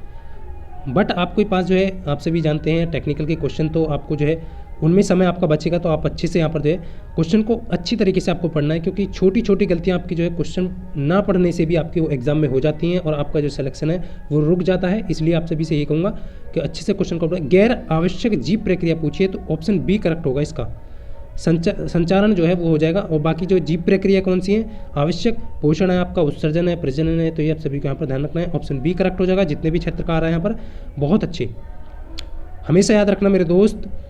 बिल्कुल वह, देखिए नेक्स्ट आपका है, वह प्रक्रिया है, कौन सी वह प्रक्रिया है जिसमें हवा में मौजूद जलवाष्प तरल पानी में बदल जाता है। ये प्रश्न भी आपका बार बार पूछा गया है। बिल्कुल तेजी के साथ करेंगे सभी कैंडिडेट।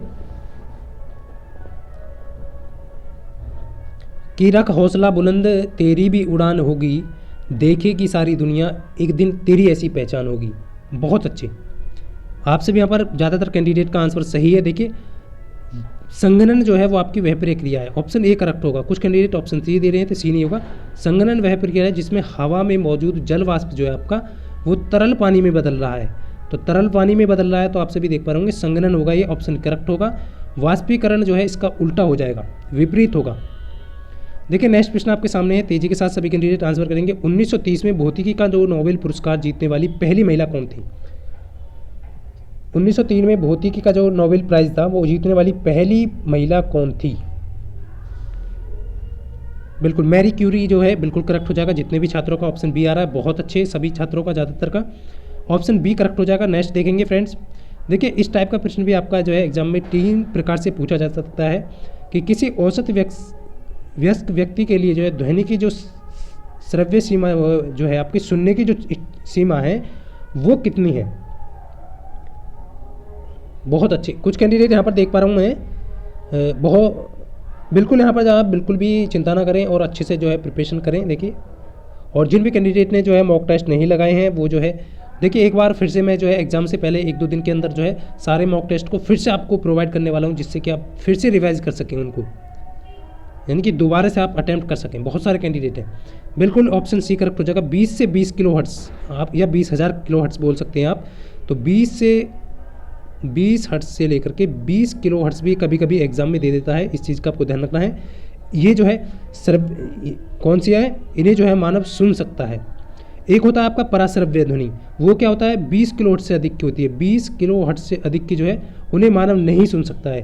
पराश्रव्य ध्वनि की आपसे पूछा जा सकता है कि रेंज क्या हो सकती है। अपश्रव्य क्या होती है, 20 हर्ट्ज से कम की ध्वनि जो होती है आपकी, वो 20 हर्ट्ज से कम की क्या होगी, वह अपश्रव्य के अंतर्गत आती है। तो इस चीज़ का आपको यहाँ पर ध्यान रखना है। कुत्ते बिल्ली वगैरह जो है वो सुन सकते हैं 20 हर्ट्ज से कम की तरंग दैर्घ्य। देखिए नेक्स्ट आपका यहाँ पर तैराक को पानी में तैरने के लिए कौन सा बल जो है वो मदद करता है आपका। तेजी के साथ आंसर करेंगे सभी कैंडिडेट। तैराक को पानी में तैरने के लिए कौन सा बल जो है वो मदद करता है, तो बिल्कुल उत्प्लावन बल जो है ऑप्शन ए करेक्ट हो जाएगा। जितने भी कैंडिडेट का आ रहा है, मांसपेशी बल नहीं होगा फ्रेंड्स, उत्प्लावक बल जो है वो आपका ये ऑप्शन करेक्ट हो जाएगा। देखिए नेक्स्ट आपका 40 क्वेश्चन है आपके सामने है कि निम्नलिखित में से किस जलीय जीव में गलफड़े यानी गिल्स नहीं होते हैं। आपसे पूछा जाता है अक्सर एग्जाम में कि मछलियाँ जो है वो सांस कहाँ से लेती हैं, तो गलफड़ों से सांस लेती हैं। लेकिन यहाँ पर पूछा गया है कि कौन सा जलीय जीव है जो गलफड़ों से सांस नहीं लेता है, यानी कि गिल्स से सांस नहीं लेता है। बिल्कुल डी ऑप्शन हो जाएगा करेक्ट। जितने भी छात्रों का वेल्स आ रहा है, बिल्कुल यहाँ पर हवेल या वेल जो भी है। देखिए ये क्या होता है कि ये जो सांस लेती है वो आपके जो है इसके सिर के ऊपर जो है एक छिद्र होता है, उससे हवेल जो होता है आपका वो आपके जो है जलीय जीव है, इसके ऊपर क्या होता है, एक सिर के ऊपर जो है एक छिद्र होता है, उसी से ये सांस लेता है। और ये जो है सतह पे आ करके बार बार जो है सांस उसी के द्वारा लेता है समय समय पर। तो इस चीज़ को आपको ध्यान रखना है। इसमें जो है गलफड़े नहीं होते हैं, यानी कि गिल्स नहीं होते हैं। और मेंढक आप सभी को ध्यान रखना है, मेंढक जो है त्वचा से सांस लेता है। इस चीज़ का आपको यहाँ पर ध्यान रखना है। एग्जाम में इस टाइप के प्रश्न पूछे जाते हैं कि मेंढक जो है जो सांस लेता है वो किस तरीके से लेता है, फेफड़ों से लेता है, किससे लेता है, तो त्वचा से सांस लेता है। नेक्स्ट आपका जो है यहाँ पर केंचुआ जो है, देखिए यहाँ पर जो है नेक्स्ट देख पा रहे होंगे, निम्नलिखित में से तापमान की एसआई इकाई कौन सी है। तापमान की एसआई इकाई बता रही है यहाँ पर आप टेम्परेचर की, तो बिल्कुल केल्विन हो जाएगा। बहुत सारे छात्र इसे जानते होंगे। देखिए ताप की एसआई स्टैंडर्ड जो आपका इकाई आपसे पूछी जा रही है तो केल्विन होगा। इस चीज़ को आपको ध्यान रखना है। वैसे आप सभी का सेल्सियस में भी मापा जाता है, फ़ारेनहाइट में भी मापा जाता है, बट केल्विन यहाँ पर जो है स्टैंडर्ड इकाई इसकी है। ओम का नियम कहलाता है, तो यहाँ पर जो है ओम का नियम जो है किस को जो है फॉलो कर रहा है ऑप्शन को, वो आपको यहाँ पर बताना है। तेजी के साथ सभी कैंडिडेट का आंसर आए, देख पा रहा हूँ मैं तेजी के साथ, बहुत अच्छे कि जी वो देखिए कुछ कैंडिडेट यहाँ पर अभी जो है मैं आपको बता दूँ। देखिए एक बात हमेशा जीवन में उतार लो मेरे दोस्त कि पढ़ाई जीवन में आपको कभी जो है कुछ कैंडिडेट के कमेंट आ रहे थे कि सर पढ़ाई कर करके थक गए हैं, एडमिट कार्ड नहीं आ रहे हैं। तो हमेशा याद रखना मेरे दोस्त कि पढ़ाई जीवन में आपको कभी थका नहीं सकती और ठोकर जो है वो आपको जीवन में कभी गिरा नहीं सकती। यदि जिद है आपके अंदर जीतने की तो हार जीवन में आपको कभी हरा नहीं सकती। तो जिद अपने अंदर पालिए, सफलता की जिद जो है वो आपको पालनी पड़ेगी अपने अंदर, तभी आपको जो है सफलता आपकी कदम चूमेगी। बिल्कुल ओम का नियम जो है वो क्या है आप सभी जानते हैं, V बराबर I/R जो I/R होता है। तो आप सभी यहाँ पर देख पा रहे होंगे I बराबर V/R हो जाएगा। तो ये आपका जो है ये ऑप्शन सी करेक्ट होगा। जितने भी छात्रों का ऑप्शन सी आ रहा है बिल्कुल करेक्ट हो जाएगा। चलिए नेक्स्ट प्रश्न की तरफ चलते हैं। देखिए नेक्स्ट है किसी वस्तु की डॉट सरल रेखीय गति के दौरान किसी वस्तु की समय अंतराल में वस्तु के वेग में कोई परिवर्तन जो है वो शून्य होता है। तो कौन सी जो है वो सरल रेखीय गति होगी, सापेक्ष होगी, सरल रेखीय गति होगी, साम्य होगी, एक समान होगी, जिसमें वेग जो है वो परिवर्तन जो है वो शून्य होगा। तो इसका सही आंसर हो जाएगा किसी वस्तु की एक समान जो गति होगी सरल रेखीय गति के दौरान किसी भी समय अंतराल के वस्तु के वेग में कोई परिवर्तन नहीं है, तो एक समान सरल रेखीय गति होगी। तो ये आप सभी को ध्यान रखना है, ऑप्शन डी करेक्ट हो जाएगा। देखिए ये टाइप का जो प्रश्न है बहुत सारे छात्र जो है यहाँ पर गलती कर जाते हैं जल्दबाजी में, तो तेज़ी के साथ करेंगे, कुछ ही सेकंडों में इसका आंसर फटाफट सभी कैंडिडेट का आना चाहिए। तो 1 किलो मीटर प्रति घंटा को मीटर प्रति सेकंड में आपको बदलना है। तो क्या करना है, बिल्कुल देख पा रहा हूँ कुछ कैंडिडेट का आंसर सही आ चुका है। तो बिल्कुल ऑप्शन जो है बी हो जाएगा। देखिए बड़ी वाली आपको बड़ी से छोटे में करना है तो बड़ा आपका ऊपर होना चाहिए, यानी 1 किलोमीटर प्रति घंटा है तो आपको 18/5 जो है आपको यहाँ पर करना है। ये आप सभी को ध्यान रखना है। और यदि आप मीटर प्रति सेकंड से किलोमीटर प्रति घंटा में कन्वर्ट करें तो फिर आपका जो है 5 ऊपर होना चाहिए, 8 नीचे। तो इस चीज़ को ध्यान रखना है। बी ऑप्शन जो है वो 1 किलोमीटर प्रति घंटा जो है वो 18/5 मीटर प्रति सेकंड के बराबर होगा। देखिए नेक्स्ट प्रश्न आपके सामने है, बहुत ही अच्छा है कि प्रकाश वर्ष जो है निम्नलिखित में से किससे संबंधित है। प्रकाश वर्ष जो है वो आपका निम्नलिखित में से किससे संबंधित है। बी, बहुत अच्छे, दूरी हो जाएगा इसका करेक्ट आंसर। प्रकाश वर्ष क्या है, दूरी मापने की एक प्रकाश वर्ष में चली गई दूरी को ही प्रकाश वर्ष कहते हैं। इस चीज़ का आपको यहाँ पर ध्यान रखना है। बहुत ही अच्छा प्रश्न है और बहुत ही सिंपल प्रश्न है। देखिए नेक्स्ट जो प्रश्न है वो आपका बहुत ही महत्वपूर्ण प्रश्न है कि दूरी समय आलेख का ढाल जो है, यानी कि आपको आलेख या आरेख है का ढाल जो है वो किसको प्रदर्शित करता है। तेजी के साथ करेंगे सभी कैंडिडेट। बिल्कुल आप सभी के लिए बहुत ही अच्छा कंटेंट आप सभी को प्रोवाइड किया जा रहा है। आप सभी बिल्कुल भी यहाँ पर चिंता ना करें। देखिए रीजनिंग का भी मैराथन आपको मिल जाएगा। तो सभी साथी जो है जितने भी जुड़ चुके हैं यहाँ पर जो है एक बार सेशन को लाइक ज़रूर करें। यदि आपको प्रश्न का आपका देख पा रहे होंगे आप सभी को ये क्लास या सेशन अच्छा लग रहा है तो आप वीडियो को लाइक ज़रूर किया करें, क्योंकि आपका ही एक लाइक से ही हमें जो है मोटिवेशन मिलता है और हम अच्छा से अच्छा कंटेंट आपको प्रोवाइड कर पाते हैं। तो आप सभी के लिए बहुत ही इतना प्रयास किया जा रहा है तो एक लाइक तो आप सभी के लिए बनता है। तो आप सभी जो है बिल्कुल यहाँ पर चाल जो है बिल्कुल करेक्ट हो जाएगा आपका डी ऑप्शन।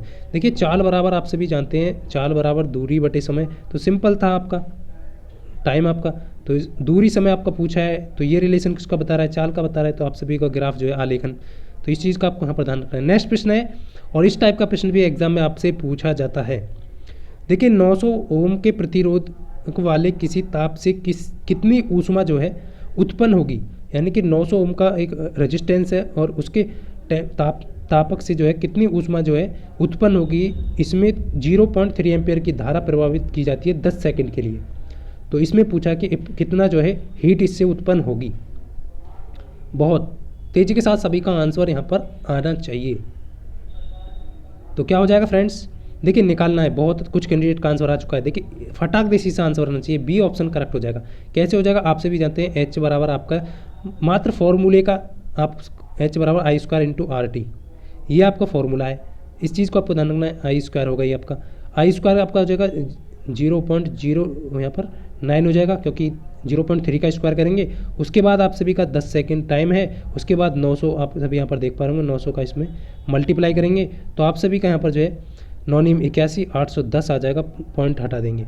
तो बिल्कुल यहाँ पर जो है राइट आंसर क्या हो जाएगा, बी ऑप्शन करेक्ट हो जाएगा। जितने भी कैंडिडेट दे रहे हैं इस तरीके से आप जो है कर सकते हैं। नेक्स्ट प्रश्न देखेंगे फ्रेंड्स तेजी के साथ सभी कैंडिडेट। यदि वस्तु समान समय में असमान दूरी तय करती है तो कहा जाता है कि उसकी जो गति है वो क्या होगी। देखिए कोई वस्तु है असमान समय में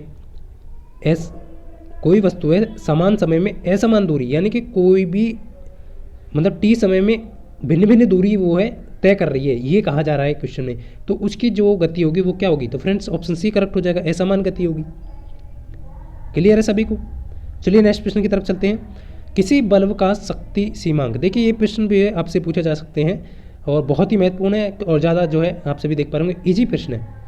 आपसे शक्ति पूछा गया है और आपको करंट दिया गया है। करंट आपका 0.3 एम्पियर दिया गया है और आपका वी आपको दिया गया है यहाँ पर 240। पावर आपसे पूछी है P बराबर V इंटू आई आपका होता है। तो आप सभी को क्या करना है, वैल्यू पुट कर देनी है। तो आप सभी यहाँ पर देख पा रहे होंगे, मैं आपका यहाँ पर वैल्यू पुट कर देता हूँ 240 24 3 72। आप सभी देख पा रहे होंगे, एक पॉइंट हट जाएगा तो 72 इसका डी ऑप्शन करेक्ट हो जाएगा। जितने भी छात्र ऑप्शन डी दे रहे हैं बहुत अच्छे। देखिए ज़्यादा टाइम यहाँ पर वेस्ट नहीं करूँगा मैं इस क्वेश्चन पर, आप सभी के लिए बहुत ही महत्वपूर्ण है और जितने भी छात्र यहाँ पर जो है बहुत अच्छे। निम्नलिखित में से किस उत्पादक को भारत में पहला भौगोलिक संकेत यानी जीआई टैग जो है प्राप्त हुआ।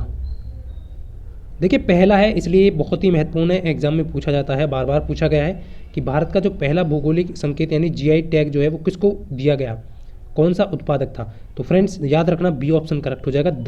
दार्जिलिंग की जो चाय है वो आपका इसका करेक्ट आंसर हो जाएगा। इसी को जो है पहले जीआई टैग दिया गया। बहुत ही अच्छे। देखिए नेक्स्ट आपका यहाँ पर जो है ध्वनि तरंग आपको दिया गया। देखिए बहुत ही बार पूछा गया ये प्रश्न, ध्वनि तरंग का जो आवर्तकाल है वो आपको मेंशन किया गया है, इसकी आवर्ती हर्ट्ज में आपसे पूछी गई है। तो आप सभी को तेज़ी के साथ सभी कैंडिडेट ट्रांसफ़र करेंगे। तो आप सभी का रिलेशन बता दूं, एफ बराबर जो है आवर्तकाल होता है टी, ये आप सभी को यहाँ पर ध्यान रखना है। अब आप आवर्ती आपको दी गई है, आवर्तकाल जो है आपसे फ्रीक्वेंसी पूछी गई है, तो 1 आपका 0.01 करेंगे, 2 जीरो यहाँ पर जो है ये आपका कट जाएगा। तो आपका जो 100 जितने भी कैंडिडेट का आंसर आ रहा है बिल्कुल करेक्ट हो जाएगा, ऑप्शन ए हो जाएगा इसका सही आंसर, क्योंकि आप सभी देख पाएंगे 2 जीरो हटाएंगे आप ऊपर जो है 100 हो जाएगा, ऑप्शन ए करेक्ट होगा। बहुत अच्छी। देखिए नेक्स्ट प्रश्न आपके सामने है फ्रेंड्स, और सभी कैंडिडेट का आंसर आए, और जितने भी छात्र यहाँ पर जुड़े हुए हैं सभी से कहूँगा कि एक बार सेशन को शेयर कर दें, क्योंकि ज़्यादा आपसे नहीं कहूँगा। और यदि आपको ये सेशन अच्छा लग रहा है तो वीडियो को लाइक ज़रूर करें। देखिए यदि पृथ्वी की सतह पर गुरुत्वीय त्वरण जी है तो ऐसा ग्रह जिसका पृथ्वी, देखिए यहाँ पर जो कह रहा है गुरुत्वीय त्वरण जी है पृथ्वी की सतह पर, और ऐसा ग्रह जिसका द्रव्यमान पृथ्वी के द्रव्यमान के बराबर तथा त्रिज्या पृथ्वी की द्रव्यमान से त्रिज्या जो है पृथ्वी की त्रिज्या से दुगनी हो तो गुरुत्वीय त्वरण क्या होगा। देखिए आप सभी यहाँ पर बहुत सारे कैंडिडेट देखने के बाद जो है अब ये सोच रहे होंगे कि कौन सा फॉर्मूला यहाँ पर यूज करें जिससे इसे निकाल पाएँ। तो आप सभी ने पढ़ा होगा जी स्मॉल जी बराबर होता है कैपिटल जी m/r², ये आपने पढ़ा होगा। अब आपसे जैसे जैसे यहाँ पर कहा गया है तो ये आपका जी मान लिया, ये आपका जी डैश मान लेंगे हम इसे। जी डैश में क्या कह रहा है कि देखिए द्रव्यमान पहला जो है आपका सेम है, फिर कह रहा है कि ऐसा ग्रह जिसका द्रव्यमान पृथ्वी के द्रव्यमान के बराबर, तो जी पृथ्वी के द्रव्यमान के बराबर है, ये जो आपका पृथ्वी का द्रव्यमान है तो वो ही है। उसके बाद कह रहा है कि त्रिज्या जो है पृथ्वी की त्रिज्या से दुगनी है, तो दुगनी यहाँ पर करेंगे त्रिज्या को और स्क्वायर होगा इसका। तो आप सभी यहाँ पर देख पा रहे होंगे ये ओपन हो जाएगा, और ओपन होकर के जी एम अपॉन यहाँ पर जो है 2 दूनी 4 r² हो जाएगा, और जी एम अपॉन इसकी वैल्यू यहाँ पर जी पुट हो जाएगी इधर आकर के, तो 1/4 हो जाएगा, जी का 1/4 हो जाएगा। ऑप्शन ए करेक्ट होगा। जितने भी छात्र दे रहे हैं ऑप्शन ए करेक्ट होगा मेरे दोस्त।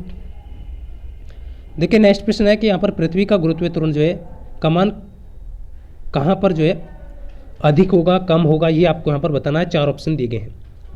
बहुत ही अच्छे प्रश्न है, बहुत अच्छे। तेजी के साथ करेंगे सभी कैंडिडेट। ऑप्शन ए आ रहा है कुछ कैंडिडेट का। देखिए विषुवत वृत्त की अपेक्षा जो है ध्रुवों पर अधिक होता है जी का मान, हमेशा याद रखना कि जी का मान हमेशा जो है वो ध्रुवों पर अधिक होगा, तो ऑप्शन ए करेक्ट हो जाएगा। चलिए नेक्स्ट प्रश्न की तरफ चलते हैं। बहुत ही अच्छा 54 क्वेश्चन आपके सामने है कि यदि पृथ्वी की सतह पर गुरुत्वीय त्वरण जी है तो ऐसा ग्रह जिसका द्रव्यमान पृथ्वी के द्रव्यमान से आधा है। देखिए वही प्रश्न है, तेजी के साथ सभी कैंडिडेट करेंगे, बट यहाँ पर जो आपको दिया गया है वो अलग दिया गया है, कैपिटल जी m/r²। अब वहाँ पर जी डैश लगाएंगे, आप सभी यहाँ पर देख पाएंगे। अब आपके क्या कहा है कि पृथ्वी के द्रव्यमान से आधा है, ऐसा ग्रह जिसका द्रव्यमान पृथ्वी के द्रव्यमान का आधा है, तो कैपिटल जी यहाँ पर लगाएंगे और यहाँ पर m/2 कर देंगे क्योंकि ये 2 नीचे आ जाएगा। और फिर कह रहा है कि त्रिज्या जो पृथ्वी की त्रिज्या के बराबर हो, अब पृथ्वी की त्रिज्या के बराबर है तो r² से करेंगे। तो आप सभी यहाँ पर देख पा रहे होंगे द्रव्यमान पृथ्वी के द्रव्यमान से आधा है, त्रिज्या पृथ्वी की त्रिज्या के बराबर हो, तो आप सभी यहाँ पर देख पा रहे होंगे इसके यहाँ पर जी की वैल्यू रख देंगे, तो आप सभी देख पा रहे होंगे g/2 हो जाएगा। ऑप्शन यहाँ पर ए करेक्ट हो जाएगा। जितने भी छात्रों का ऑप्शन ए आ रहा है बिल्कुल सही हो जाएगा इसका। देखिए नेक्स्ट प्रश्न आपके सामने है कि मलेरिया और काला ज्वार जो है आपका काला ज्वार जो होता है वो किससे होता है, बहुत ही महत्वपूर्ण है। मलेरिया और काला जो ज्वार जो है वो आपके किससे होता है कि रख हौसला वो मंजर भी आएगा, प्यासे के पास चलकर समंदर भी आएगा, थककर ना बैठे मंजिल के मुसाफिर, मंजिल भी मिलेगी और मिलने का मज़ा भी आएगा। तो जोश और जुनून के साथ सभी कैंडिडेट आंसर करते रहें, तो बिल्कुल 55 का सही आंसर क्या हो जाएगा यहाँ पर देख पा रहा हूँ मैं, कुछ कैंडिडेट का आंसर आ चुका है, ऑप्शन सी करेक्ट हो जाएगा। देखिए प्रोटोजोआ होगा, मलेरिया और काला ज्वार जो है वो किससे होता है, तो प्रोटोजोआ के द्वारा होता है। अब आपको ध्यान रखना है प्रोटोजोआ से कौन कौन सी बीमारी आपकी हो सकती है। एक तो पायरिया है, आपका काला ज्वार है, मलेरिया है, पेचिस है, और आप सभी को ध्यान रखना है सोने की जो बीमारी है वो भी प्रोटोजोआ के द्वारा ही होती है। तो ये आप सभी को यहाँ पर ध्यान रखना है, सोने की बीमारी, पेचिस और आपका जो है मलेरिया और पायरिया, और बाकी जो है आप सभी ये दोनों मेंशन है यहाँ पर। तो बिल्कुल भी यहाँ पर जो है आप सभी को याद रखना है। देखिए नेक्स्ट आपका यहाँ पर बहुत अच्छे से आपको करना है, और इसका ट्रिक भी आपको ध्यान रखना है कि प्रोटोजोआ जो है से जो होने वाले जो क्या क्या हो सकता है कि आपको ध्यान रखना है कि पापा काम पे सोते हैं, वो ट्रिक है। अब ट्रिक से आपको कैसे बनाना है वो आप सभी यहाँ पर बना सकते हैं। मैं आप सभी को ज़्यादा यहाँ पर टाइम वेस्ट नहीं करूँगा। देखिए औसत दिया गया है, औसत को हम कुल उपयोग की गई ऊर्जा को कुल किए गए समय से विभाजित करके प्राप्त करते सकते हैं। औसत बल को, औसत शक्ति को, औसत आघूर्ण को या संवेग को हम कुल उपयोग की गई ऊर्जा अपॉन समय से विभाजित कर प्राप्त कर सकते हैं। तो आपसे भी यही पढ़ा होगा P बराबर W/T। तो आप सभी देख पा रहे होंगे P क्या है, पावर तो शक्ति को है, औसत शक्ति को जो है हम कुल उपयोग की गई ऊर्जा और उससे समय से विभाजित कर प्राप्त कर सकते हैं। यानी कि कितने समय में आपने कितना कार्य वर्क किया, वही तो आपकी शक्ति है। तो इस चीज़ बिल्कुल यहाँ पर बी ऑप्शन करेक्ट हो जाएगा। तेजी के साथ करेंगे सभी कैंडिडेट 57 का क्वेश्चन। देखिए हाँ बिल्कुल यहाँ पर तेजी के साथ सभी कैंडिडेट करेंगे कि जब किसी वस्तु को तरल में रखा जाता है। देखिए ये प्रश्न बहुत महत्वपूर्ण है।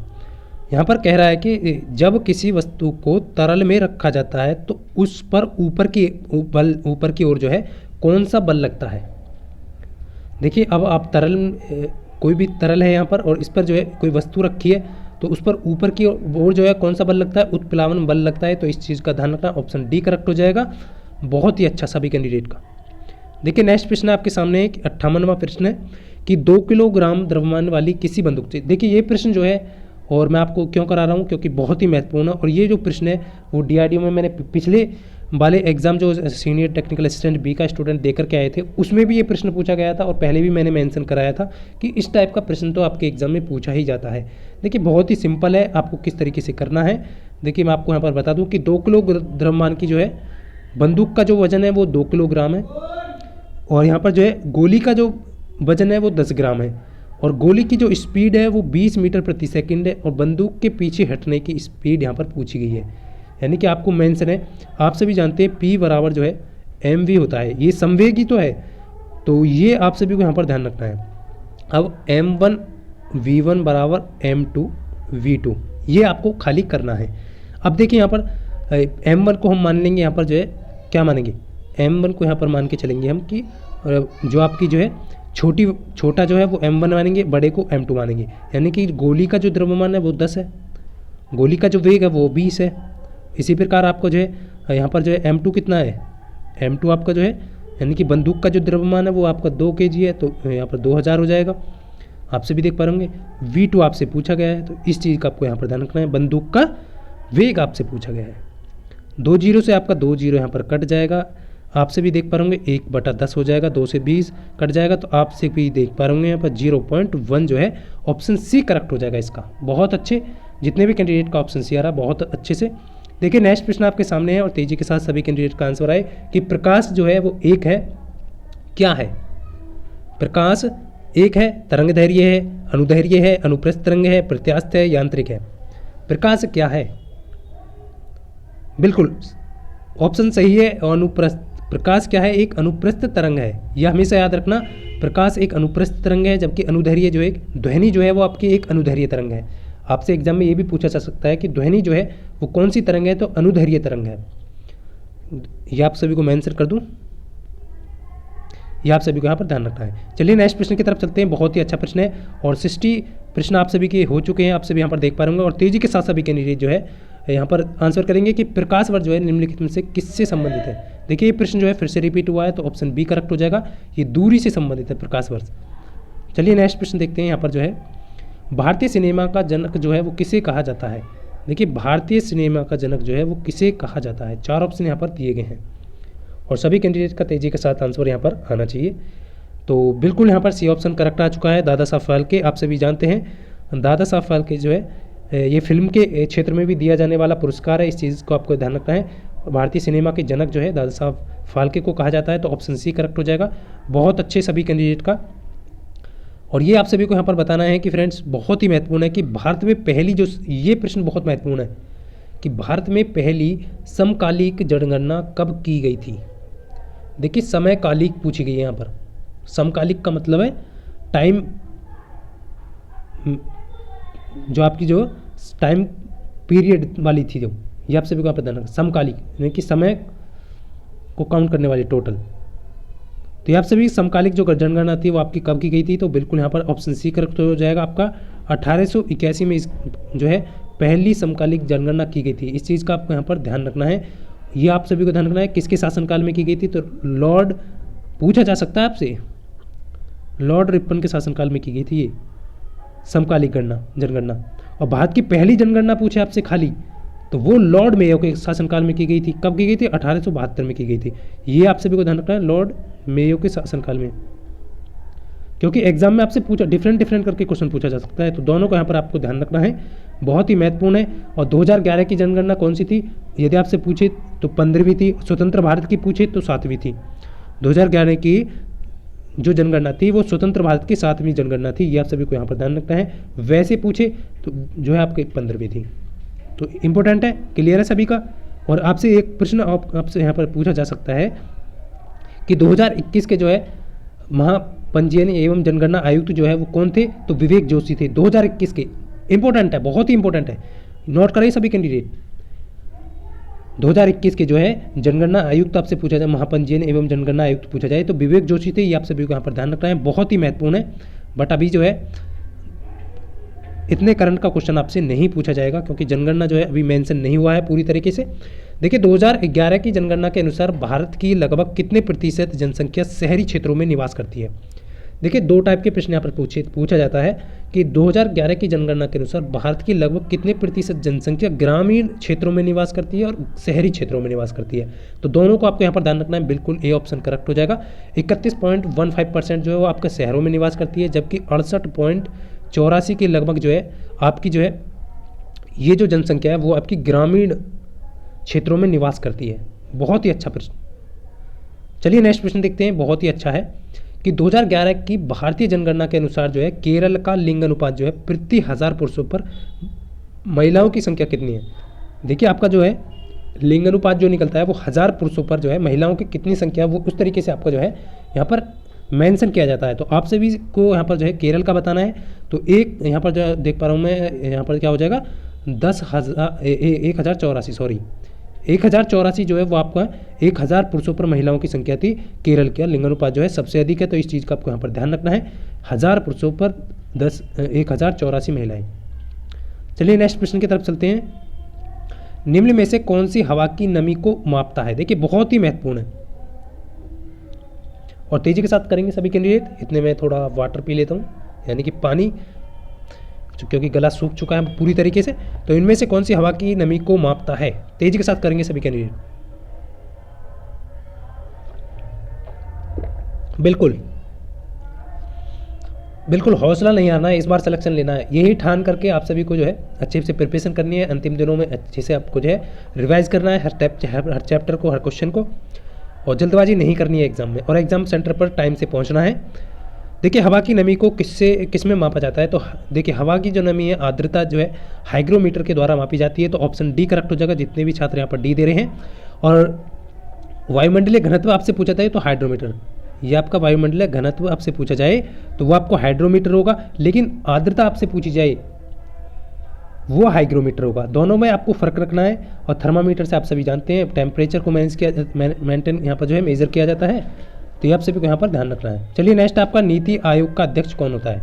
सिंपल प्रश्न है, तेजी के साथ करेंगे सभी के लिए, ज़्यादा टाइम नहीं लेंगे। बिल्कुल प्रधानमंत्री, ऑप्शन ए करेक्ट हो जाएगा। देखिए नीति आयोग का जो गठन आप सभी जानते हैं 2015 में किया गया था। योजना आयोग को के स्थान पर जो है 2015 में इसका गठन किया गया था। और इसके जो अध्यक्ष हैं वो कौन होते हैं, प्रधानमंत्री जो है देश के जो प्रधानमंत्री होंगे वही इसके अध्यक्ष होंगे। तो बिल्कुल यहाँ पर ऑप्शन ए करेक्ट हो जाएगा। देखिए नीति आयोग का ये भी बहुत महत्वपूर्ण है क्वेश्चन, जो आपसे पूछा जा सकता है वही आपका महत्वपूर्ण है कि नीति आयोग द्वारा वुमेन्स ट्रांसफॉर्मिंग इंडिया अवार्ड्स किस वर्ष शुरू किए गए। तो ये नीति आयोग के द्वारा जो है ये अवार्ड जो है वो शुरू किया गया था, तो किस वर्ष जो है इसको शुरू किया गया, बहुत ही महत्वपूर्ण। बिल्कुल सी ऑप्शन, जितने भी कैंडिडेट देखिए 15 नहीं होगा, ऑप्शन सी होगा। 2016 में जो है इन्होंने ये वुमेन्स ट्रांसफॉर्मिंग इंडिया अवार्ड जो है नीति आयोग के द्वारा जो है शुरू किया गया था, तो ऑप्शन सी करेक्ट हो जाएगा इसका, ना कि ऑप्शन बी। देखिए नेक्स्ट आपका यहाँ पर राष्ट्रीय विकास परिषद एनडीसी का जो अध्यक्ष है वो कौन होता है, ये भी बहुत महत्वपूर्ण है और बार बार आपके एग्जाम में पूछा गया है। और तेजी के साथ सभी कैंडिडेट ट्रांसफर करेंगे क्योंकि टाइम जो है अब फ्रेंड्स थोड़ा गले में जो है वो अभी प्रॉब्लम होना स्टार्ट हो गई है, क्योंकि ज़्यादा समय तक नहीं बोला जा सकता। तो आप सभी से कहूँगा कि तेज़ी के साथ आंसर करेंगे सभी कैंडिडेट कि राष्ट्रीय विकास परिषद यहाँ पर जो है, तो बिल्कुल यहाँ पर जो है कौन होता है इसका अध्यक्ष, तो भारत के प्रधानमंत्री होते हैं, और इसके जो सदस्य होते हैं वो राज्यों के मुख्यमंत्री होते हैं। इस चीज़ का आपको ध्यान रखना है। इसका गठन आपसे पूछा जा सकता है कि 8 अगस्त को इसका गठन किया गया था, 8 अगस्त 1952 को। इस चीज़ का आपको यहाँ पर ध्यान रखना है। ये आपसे सन पूछा जा सकता है, ये आप सभी को यहाँ पर ध्यान रखना है। चलिए नेक्स्ट प्रश्न देखते हैं। बहुत ही अच्छा प्रश्न है कि भारत इनमें से किस संगठन का सदस्य नहीं है। देखिए बहुत ही महत्वपूर्ण है, तेजी के साथ करेंगे सभी। देखिए भारत जो है इनमें से कौन से संगठन का सदस्य नहीं है। बिल्कुल, तो बिल्कुल यहाँ पर देख पा रहा हूँ मैं, सही आंसर क्या हो जाएगा आपका, नाटो हो जाएगा। देखिए और बाकी जो है सभी का सदस्य है भारत जो है, केवल नाटो होगा इसका, क्योंकि नाटो का जो सदस्य भारत नहीं है। और G20 का आपका है, G7 का भी नहीं है। इस चीज़ का आपको ध्यान रखना है। एग्जाम में जो है G7 भी आपको दे सकता है कि G7 में भारत शामिल है या नहीं, उसका सदस्य है या नहीं। तो G7 का भी सदस्य भारत नहीं है। G20 का है आपका, संयुक्त राष्ट्र का है, और यहाँ पर आपका जो है संघाई कॉरपोरेशन जो ऑर्गेनाइजेशन है उसका भी है। तो इस चीज़ का आपको ध्यान रखना है। और एग्जाम में आपसे नाटो की फुल फॉर्म भी पूछा जा सकता है, तो इस चीज़ का आपको ध्यान रखना है फ्रेंड्स। नाटो की फुल फॉर्म कैसे देंगे, नॉर्थ अटलांटिक यहाँ पर लिखा हुआ है ट्रीटी ऑर्गेनाइजेशन। तो इस चीज़ का आपको यहाँ पर ध्यान रखना है, बहुत ही महत्वपूर्ण हो जाता है।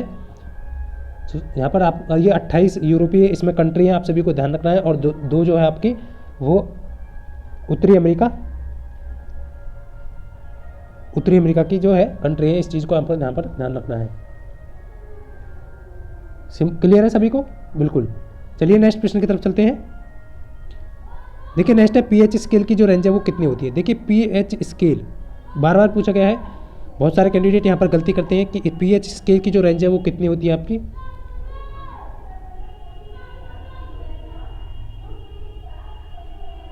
उत्तरी अमेरिकी जो देश है उनका संग, हाँ बिल्कुल। तो बिल्कुल यहाँ पर देख पा रहा हूँ मैं, क्या हो जाएगा 0 से 14, बिल्कुल ए ऑप्शन करेक्ट हो जाएगा। देखिए शुद्ध जल का जो पीएच मान होता है वो आपका 7 होता है। इस चीज़ का आपको ध्यान रखना है, एग्जाम में पूछा जा सकता है। 7 से कम पीएच मान है तो वो आपका अम्लीय होगा, 7 से अधिक है तो वो आपका क्या होगा, वो आपका क्षारीय होगा। तो इस चीज़ का आपको ध्यान रखना है, एग्जाम में बार बार पूछा जाते हैं इस टाइप के प्रश्न। देखिए नेक्स्ट प्रश्न आपका जो है, निम्नलिखित में से कौन सा देश जो है ओपेक जो है का सदस्य नहीं है। बिल्कुल 28 यूरोपीय और 2 उत्तरी अमेरिकी जो देश हैं इसमें जो है का संगठन है ये नाटो। बिल्कुल देखिए नेक्स्ट है यहाँ पर बिल्कुल कुछ कैंडिडेट का देखिए सदस्य आपसे पूछा गया है, ओपेक का जो सदस्य आपसे पूछा गया है, तो आप सभी का सी ऑप्शन होगा। यहाँ पर जो है सदस्य कौन होगा, कांगो लोकतांत्रिक गणराज्य जो वो आपका सदस्य होगा। ना तो जापान इसका सदस्य है, ना भारत इसका सदस्य है, ना ब्राज़ील इसका सदस्य है। इसमें जो है 13 सदस्य हैं ओपेक में। इस चीज़ को आपको ध्यान रखना है, 13 देश जो है इसमें सदस्य हैं। इसके गठन आपसे पूछा जाए तो आपका 1960 में जो है ओपेक का जो है गठन किया गया था। इस चीज़ को आपको यहाँ पर ध्यान रखना है। क्लियर है? और इसका मुख्यालय आप सभी जानते होंगे, जैसा कि मैंने आज ही कम्युनिटी टैब में आपको डाला था, तो ऑस्ट्रेलिया वियना में इसका जो है मुख्यालय है। इस चीज़ का आपको यहाँ पर ध्यान रखना है। चलिए नेक्स्ट प्रश्न की तरफ चलते हैं।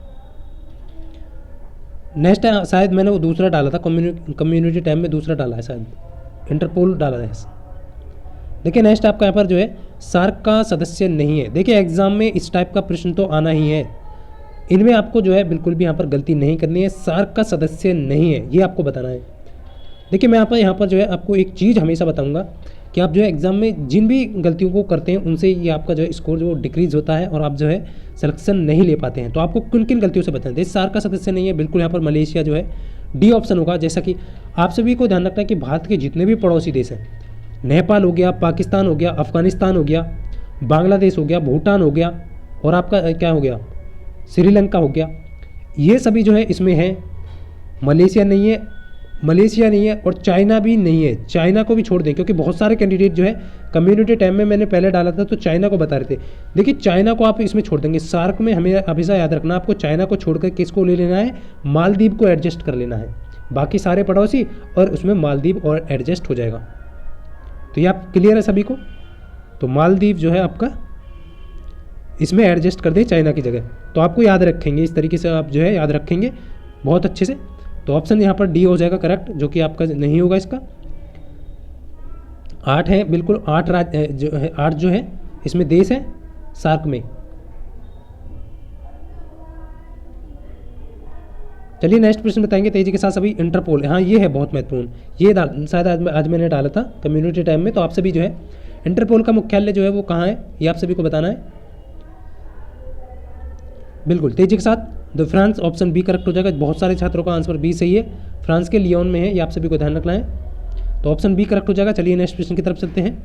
देखिए नेक्स्ट आर निम्नलिखित में से कौन सा देश जो है ब्रिक्स समूह का सदस्य नहीं है। देखिए इस टाइप का प्रश्न जो है मैं आपको इसलिए करा रहा हूँ कि इनमें जो है बहुत ज़्यादा स्टूडेंट को कन्फ्यूजन होता है, तो आप जब सभी जो है यहाँ पर बिल्कुल भी कन्फ्यूजन ना करें और अच्छे से जो है इस प्रश्न को जो है बार बार रिवाइज करें, 2-3 प्रश्न को, और ट्रिक के माध्यम से इनको जो है अच्छे से आप जो है कोई भी लॉजिक यहाँ पर लगाएं, बट आपको जो है एग्जाम में सही करना है। तो ब्रिक्स का समूह का सदस्य नहीं है। बहुत अच्छे सभी छात्रों का बहुत बहुत, देखिए जिन्होंने भी लाइक कर दिया है, आप सभी को यदि सेशन अच्छा लग रहा होगा तो आपने खुद से लाइक कर दिया, और जिन्होंने नहीं किया है तो अभी से मैं आपसे कहूँगा यदि आपको सेशन अच्छा लग रहा है, कंटेंट सही है, आपके हित में है, तो आप लाइक कर सकते हैं, और सेशन को अभी तक शेयर नहीं किया है तो सेशन को शेयर भी कर सकते हैं, और आपकी मर्जी है। तो आपसे भी यहाँ पर देख पा होंगे, क्योंकि फ्रेंड्स मैं ज़्यादा आपसे नहीं कहूँगा कि ब्रिक्स का समस्या नहीं है। तो देखिए ब्राज़ील यहाँ पर देख पा रहा हूँ, ब्राज़ील भी है, और श्रीलंका यहाँ पर नहीं होगा, ऑप्शन बी होगा फ्रेंड्स। जितने भी छात्र यहाँ पर बी दे रहे हैं, बी नहीं होगा इसका। ब्रिक्स का जो समूह जो है वो कौन नहीं होगा। देखिए ब्रिक्स का आपको ध्यान रखना है, कैसे आपको ध्यान रखना है, इसका जो गठन था ब्रिक्स का, आप सभी को ध्यान रखना है 2009 में जो है किया गया था, ये आप सभी को यहाँ पर ध्यान रखना है। चीन के संघाई में इसका हेडक्वार्टर है, आप सभी को ध्यान रखना है। और ब्रिक्स में कौन कौन से देश हैं आप सभी को यहाँ पर ध्यान रखना है, तो मैं आप सभी को यहाँ पर क्लियर कर दूँ। देखिए सबसे पहले देश श्रीलंका यहाँ पर राइट आंसर होगा, इसमें जो है शामिल नहीं है। देखिए यहाँ पर ब्राज़ील शामिल है, रूस होगा इसमें शामिल है आपका, उसके बाद आई से आपका भारत भी शामिल होगा इसमें, उसके बाद सी से आपका चाइना यहाँ पर जो है चाइना शामिल होगा, चीन भी शामिल होगा इसमें, उसके बाद एस से आपका दक्षिण अफ्रीका यानी कि साउथ अफ्रीका भी यहाँ पर इसमें शामिल होगा। तो ये आप सभी यहाँ पर देख पा रहे होंगे, यही आपकी जो कंट्री है इसमें शामिल है, बाकी कोई भी इसमें शामिल नहीं है। तो इस तरीके से आपको यहाँ पर ध्यान रखना है, गलती नहीं करनी है। देखिए नेक्स्ट आपका खाने के बाद पेट में होने वाले एसिड को किसके लेने से ख़त्म किया जा सकता है। प्रश्न बहुत महत्वपूर्ण है, तेज़ी के साथ सभी कैंडिडेट आंसर करेंगे कि खाने के बाद जो है पेट में होने वाले एसिडिटी बोला है यहाँ पर जो है, एसिडिटी जो है को किसके लेने से जो है ख़त्म किया जा सकता है। तो आप सभी यहाँ पर देख पा होंगे, बिल्कुल तेज़ी के साथ सभी कैंडिडेट ट्रांसफ़र करेंगे, तो बिल्कुल बेकिंग सोडा जो है आपका हो जाएगा। देखिए बेकिंग सोडा को ही जो आपका जो है खाने का सोडा भी कहा जाता है, और इसका जो है फॉर्मूला भी आपसे पूछा जा सकता है NaHCO3। तो बेकिंग सोडा का खाने का सूत्र ये है आपका, ये आप सभी यहाँ पर ध्यान रखना है। चलिए नेक्स्ट प्रश्न की तरफ चलते हैं। वाल्मीकि टाइगर रिजर्व जो है वो कहाँ स्थित है। वाल्मीकि जो टाइगर रिजर्व है वो आपका कहाँ पर स्थित है, वाल्मीकि टाइगर रिजर्व। तेज़ी के साथ सभी कैंडिडेट करेंगे। देखिए ये आपका जो है बहुत ही महत्वपूर्ण है। अब बिल्कुल तो पश्चिम चंपारण बिहार में है ये आपका वाल्मीकि टाइगर रिजर्व, कहाँ पर है, पश्चिम चंपारण बिहार में। तो ऑप्शन बी करेक्ट हो जाएगा। देखिए नेक्स्ट आपका निम्नलिखित में से कौन सा भारत का पर्यावरण आंदोलन सीधे तौर पर पेड़ों की कटाई को रोकने से संबंधित था। बहुत बार पूछा गया ये प्रश्न भी आपका, तो बिल्कुल इसका सही आंसर आपका क्या हो जाएगा, सी। बहुत सारे कैंडिडेट का सी ऑप्शन चिपको आंदोलन इसका करेक्ट आंसर हो जाएगा, ऑप्शन सी हो जाएगा। चलिए नेक्स्ट प्रश्न देखते हैं। नेक्स्ट आपका यहाँ पर जो है ऑपरेशन फ्लड जो है वो किससे संबंधित है। ऑपरेशन जो फ्लड है वो आपका किससे संबंधित है। बिल्कुल देखिए फ्रेंड्स, जितने भी हो सकेगा, जितने भी क्वेश्चन मुझसे हो सकेगा तो मैं आप सभी को बिल्कुल कोशिश कर रहा हूँ कि आपको प्रोवाइड कर पाऊँ। ऑपरेशन फ्लड जो है वो दुग्ध उद्योग से संबंधित है, ऑप्शन बी करेक्ट हो जाएगा इसका। जितने भी कैंडिडेट ऑप्शन बी दे रहे हैं बिल्कुल सही हो जाएगा। और आपका जो है यहाँ पर नेक्स्ट आपका जो है कौन सा जो दर्रा है पीर पंजाल पर्वत से होकर जो है मनाली और लेह को सड़क मार्ग से जोड़ता है, ये आपसे पूछा गया है। ध्यान रखना है, ये दर्रा जो है बहुत इंपॉर्टेंट हो जाता है, हो सकता है आपके एग्जाम में पूछ लिया जाए। तो रोहतांग दर्रा जो है वो मनाली को लेह सड़क मार्ग से जोड़ता है, तो ये आप सभी को ध्यान रखना है, ऑप्शन बी करेक्ट हो जाएगा इसका। नेक्स्ट देखेंगे फ्रेंड्स, बहुत ही अच्छा है कि इमली में मौजूद अम्ल का नाम बताइए। इमली में जो मौजूद अम्ल है उसका नाम बताइए। देखिए यहाँ से जो है आपके 2 से 3 टाइप के क्वेश्चन बनते हैं, और उम्मीद करता हूँ एग्जाम में यहाँ से बाहर आपको क्वेश्चन नहीं जाने वाला है। तो इमली में आपको ध्यान रखना है, ऑप्शन बी करेक्ट हो जाएगा। टार्टरिक जो अम्ल है वो आपका इमली में पाया जाता है। लैक्टिक अम्ल जो है वो आपका दूध या दही में पाया जाता है। साइट्रिक अम्ल आपका जो है सिरके में पाया जाता है। इस चीज़ का आपको ध्यान रखना है। और देखिए फॉर्मिक अम्ल या मेथेनोइक अम्ल वो आपके भौरा या आपके चींटी के डंक में पाया जाता है। इस चीज़ का आपको ध्यान रखना है। मेथेनोइक अम्ल ही आपका फॉर्मिक अम्ल है। तो आप सभी को यहाँ पर इन चीज़ों को ध्यान रखना है, यहाँ से बाहर आपका प्रश्न नहीं पूछा जाएगा।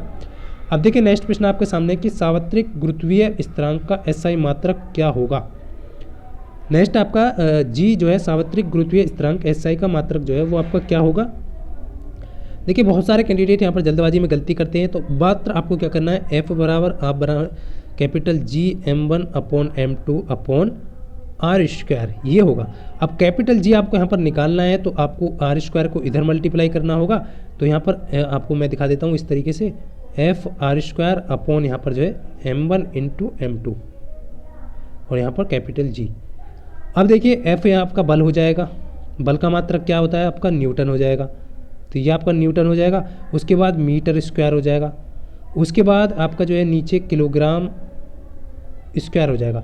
किलोग्राम स्क्वायर को ऊपर ले जाएंगे तो माइनस हो जाएगा यहाँ पर जो है, तो ऑप्शन बी करेक्ट होगा इसका, न्यूटन मीटर स्क्वायर प्रति किलोग्राम स्क्वायर। ये आपका ऑप्शन बी करेक्ट होगा। जितने भी छात्र ऑप्शन बी दे रहे हैं बिल्कुल सही होगा, गलती नहीं करनी है जल्दबाजी में, बहुत अच्छे से क्वेश्चन को लगाना है। देखिए नेक्स्ट आपका रेडियोधर्मिता की एसआई इकाई क्या है, तेज़ी के साथ करेंगे। देखिए कुछ क्वेश्चन जो है आपका और करा देता हूँ मैं इसमें जो है, तेज़ी के साथ सभी कैंडिडेट करेंगे कि उसके बाद जो है नेक्स्ट सेशन में आपको करा दूंगा रेडियोधर्मिता की, क्योंकि आप देख पा रहे होंगे गले में थोड़ी जलन सी हो रही है, तो आप जो सभी जो है एडजस्ट करेंगे इस तरीके से। जो है मैं आपको जो भी प्रश्न आपके एग्जाम में पूछे जाने वाले हैं कल और मैराथन दे दूंगा, दो या तीन मैराथन और दे दूंगा मैं आपको, तो आप बिल्कुल भी यहाँ पर जो है निश्चित रहें, 2 से 3 और 2 मैराथन और आपको मिल जाएगा, तो आपको पूरा कंप्लीट हो जाएगा यहाँ पर जो है जीके का, एक भी प्रश्न उससे बाहर नहीं जाने वाला है। रेडियोधर्मिता की एसआई इकाई क्या है, तो बैक्यूरल जो है ऑप्शन सी करेक्ट हो जाएगा, जितने भी छात्र ऑप्शन सी कर रहे हैं।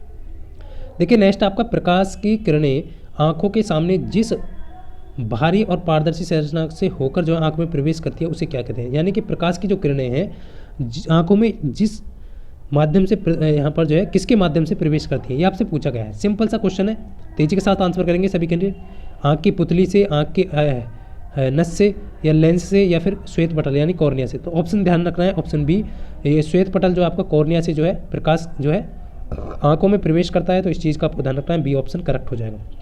देखिए नेक्स्ट आपका बहुत ही अच्छा प्रश्न है कि किसी तार का रोधक ज्ञात कर रहे हैं मेगा ओम में, जिसकी लंबाई 8 मीटर है, अनुप्रस्थ काट का क्षेत्रफल 2 वर्ग मीटर है, तो यह तार जिस पदार्थ का बना है उसका प्रतिरोधकता 120 ओम मीटर है। देखिए ये आपको दी गई है रजिस्टिविटी रो, आप सभी ने पढ़ा होगा ओम आर बराबर रो एल अपॉन ए, इसमें आपको वो वैल्यू पुट करनी है। आपको यहाँ पर पूछा क्या क्या है, प्रतिरोध ज्ञात करना है। रो की वैल्यू 120 दी गई है यहाँ पर, रो की वैल्यू। एल आपको कितना दिया गया है, एल आपको यहाँ पर 8 दिया गया है। आप देख पा रहे होंगे यहाँ पर जो है क्षेत्रफल आपका 2 दिया गया है। देखिए यहाँ पर ध्यान इस चीज़ का रखना है कि वर्ग सेंटीमीटर में और मीटर में। अब जो आपको लंबाई जो दी गई है वो आप सभी को ध्यान रखना है, ये क्षेत्रफल जो है वर्ग सेंटीमीटर में दिया गया है, तो इसको आपको क्या करना है मीटर में आपको बदलना है, तो आप सभी से 100 से मल्टीप्लाई ऊपर होगा। तो आप सभी यहाँ पर देख पा रहे यहाँ पर जो है ये आप सभी यहाँ पर करेंगे, तो आपका जो है एक बार क्लियर कर दूँ मैं, तो ये हो जाएगा आपका प्रतिरोधकता 120 हो गया आपका, क्षेत्रफल वर्ग सेंटीमीटर दिया। देखिए यहाँ पर सेंटीमीटर वर्ग सेंटीमीटर आपका क्षेत्रफल दिया गया है, तो आपका जो है यहाँ पर क्लियर करेंगे आप सभी। तो सेंटीमीटर को 2 वर्ग सेंटीमीटर को 1 सेंटीमीटर आप सभी यहाँ पर निकालेंगे, तो इस तरीके से जो है तो 12 × 96 इस तरीके से आपको करना है। अब देखिए यहाँ पर जो है आप सभी कहते हैं 12 × 96 960। चलिए एक बार मैं फिर से यहाँ पर जो है आपको दिखा देता हूँ। देखिए प्रतिरोध आपको ज्ञात करना है मेगा ओम में, मेगा ओम में आपको बताना है, ध्यान रखना है मेगा ओम में आपको यहाँ पर बताना है। और लंबाई आपको मीटर में दी गई है, क्षेत्रफल आपको वर्ग सेंटीमीटर में दिया गया है, प्रतिरोधकता आपको 100 मीटर, तो आर बराबर यहाँ पर आपका 120 आपको यहाँ पर ओम हो गया ये रजिस्टिविटी आपकी। और आपको जो है एल आपका जो है 8 मीटर है, 8 मीटर कर दिया, ये भी आपका मीटर में, ये भी मीटर में, और यहाँ पर क्षेत्रफल आपका मीटर में, तो ये आप सभी को ध्यान रखना है कि ये जो 100 की गुणा होगी वो 2 बार होगी, क्योंकि वर्ग मीटर में है ना क्षेत्रफल आपका, वर्ग सेंटीमीटर में। तो इस चीज़ को हम अब जो है मीटर में बदलेंगे तो 2 बार गुणा करनी पड़ेगी। तो इस चीज़ का आपको यहाँ पर ध्यान रखना है। देखिए 12 से 6 बार कट जाएगा, 8 छंग ये आपका 48 हो जाएगा, और आपका ये 4 जीरो यहाँ पर लग जाएगा। क्लियर है सभी को। अब मेगा ओम में यहाँ पर पूछा गया है। देखिए ये 4 जीरो, ये 1 जीरो यहाँ पर भी बचा है आपका, तो ये 5 जीरो आपकी हो जाएगी। अब आपसे मेगा ओम में यहाँ पर ओम पूछा है, तो आप सभी मेगा के लिए क्या करेंगे, 0.6 के बाद यहाँ पर लगा लेंगे, और ये आपका जो है 4.8 मेगा ओम आपका हो जाएगा। तो जितने भी कैंडिडेट का ऑप्शन बी आ रहा है बिल्कुल करेक्ट हो जाएगा। इस तरीके से आप कर सकते हैं। देखिए अच्छे से समझ पाएँ आप, जो है थोड़ा और टाइम लग जाए तो कोई नहीं, दिक्कत नहीं यहाँ पर, बट आप सभी यहाँ पर देख पा रहे हो। तेजी के साथ सभी कैंडिडेट आंसर करेंगे कि किसी वस्तु के रेखीय संवेग में परिवर्तन की दर जो है उस पर लगने वाले किसके समानुपाती होती है। देखिए क्वेश्चन बहुत अच्छा है। किसी वस्तु के रेखीय संवेग में परिवर्तन की दर जो है वो किस पर लगने वाले किसके समानुपाती होती है। तो आप सभी को ध्यान रखना है, ये आपका जो है बल के समानुपाती होती है। आप सभी को ध्यान रखना है कि ये किसके बराबर होगी, तो ये आपका जो है बल के समानुपाती होती है। कैसे होगी, देखिए P अपॉन जो है संवेग में परिवर्तन जो है आपका कह रहा है, तो आप सभी P बराबर mv होता है आपका, और यहाँ पर जो है डेल v हो जाएगा अपॉन डेल t, और यहाँ पर जो है आप सभी देख पा रहे m, और यहाँ पर del v upon del t आपका क्या हो जाएगा, वेग परिवर्तन बटे समय क्या होता है आपका, त्वरण होता है। f बराबर आपका m हो जाएगा, तो किसके बराबर होगी आपकी, तो बल के बराबर हो जाएगी। तो ऑप्शन सी करेक्ट हो जाएगा इसका। इस चीज़ का आपको ध्यान रखना है। देखिए नेक्स्ट प्रश्न आपके सामने है, बहुत अच्छे से आप सभी को करना है कि एम के गांधी को महात्मा की जो उपाधि थी वो किसके द्वारा दी गई। यहाँ से भी आपका 2 टाइप का प्रश्न आपका पूछा जाता है फ्रेंड्स, तो आप सभी तेजी के साथ आंसर करेंगे। देखिए 2 टाइप का प्रश्न कैसे पूछा जाएगा, और यहाँ पर आप सभी जो है गलती ना करें कि महात्मा की उपाधि आपसे पूछी गई है, तो ऑप्शन सी करेक्ट होगा, रविंद्रनाथ टैगोर। लेकिन ऑप्शन में एग्जामिनर क्या करता है, रविंद्रनाथ टैगोर और सुभाष चंद्र बोस दोनों को मेंशन कर देता है, और बहुत सारे छात्र यहाँ पर सुभाष चंद्र बोस लगा देते हैं। तो इस चीज़ का ध्यान रखना, एम के गांधी को जो है महात्मा की जो उपाधि दी थी वो रविंद्रनाथ टैगोर जी के द्वारा दी गई, और राष्ट्रपिता और बापू जो है, बापू और राष्ट्रपिता जो है, राष्ट्रपिता जो है और बापू जो है वो आपका सुभाष चंद्र बोस ने, यानी पहली बार जो है राष्ट्रपिता कहकर जो पुकारा था वो सुभाष चंद्र बोस ने महात्मा जी को कहकर के पुकारा था। तो इस चीज़ को आपको ध्यान रखना है। छोटे छोटे प्रश्न जो है वो आपकी गलतियों को, आप जो है गलतियों से बच सकते हैं, आपको आपके लक्ष्य तक पहुंचा सकते हैं। कि हमेशा याद रखना कि रख हौसला वो बुलंद तेरी भी उड़ान होगी, देखेगी सारी दुनिया एक दिन तेरी ऐसी पहचान होगी। तो अभी हौसला रख मेरे दोस्त। किसी ध्वनि तरंग की तरंगदैर्घ्य 5 मीटर तथा वेग जो है 500 मीटर प्रति सेकंड है, तो इसका अंतराल आपको सेकंड में बताना है। आवर्तकाल पूछा गया है फ्रेंड्स, तरंगदैर्घ्य आपको दी गई है, वेग आपको दिया गया है, आवर्तकाल आपसे पूछा गया है, किस तरीके से निकालना है मैंने आपको अभी पीछे ही बताया ये प्रश्न। और तेजी के साथ सभी कैंडिडेट करेंगे, तेजी के साथ सभी कैंडिडेट का आंसर यहाँ पर आना चाहिए। तो कैसे करेंगे तेजी के साथ,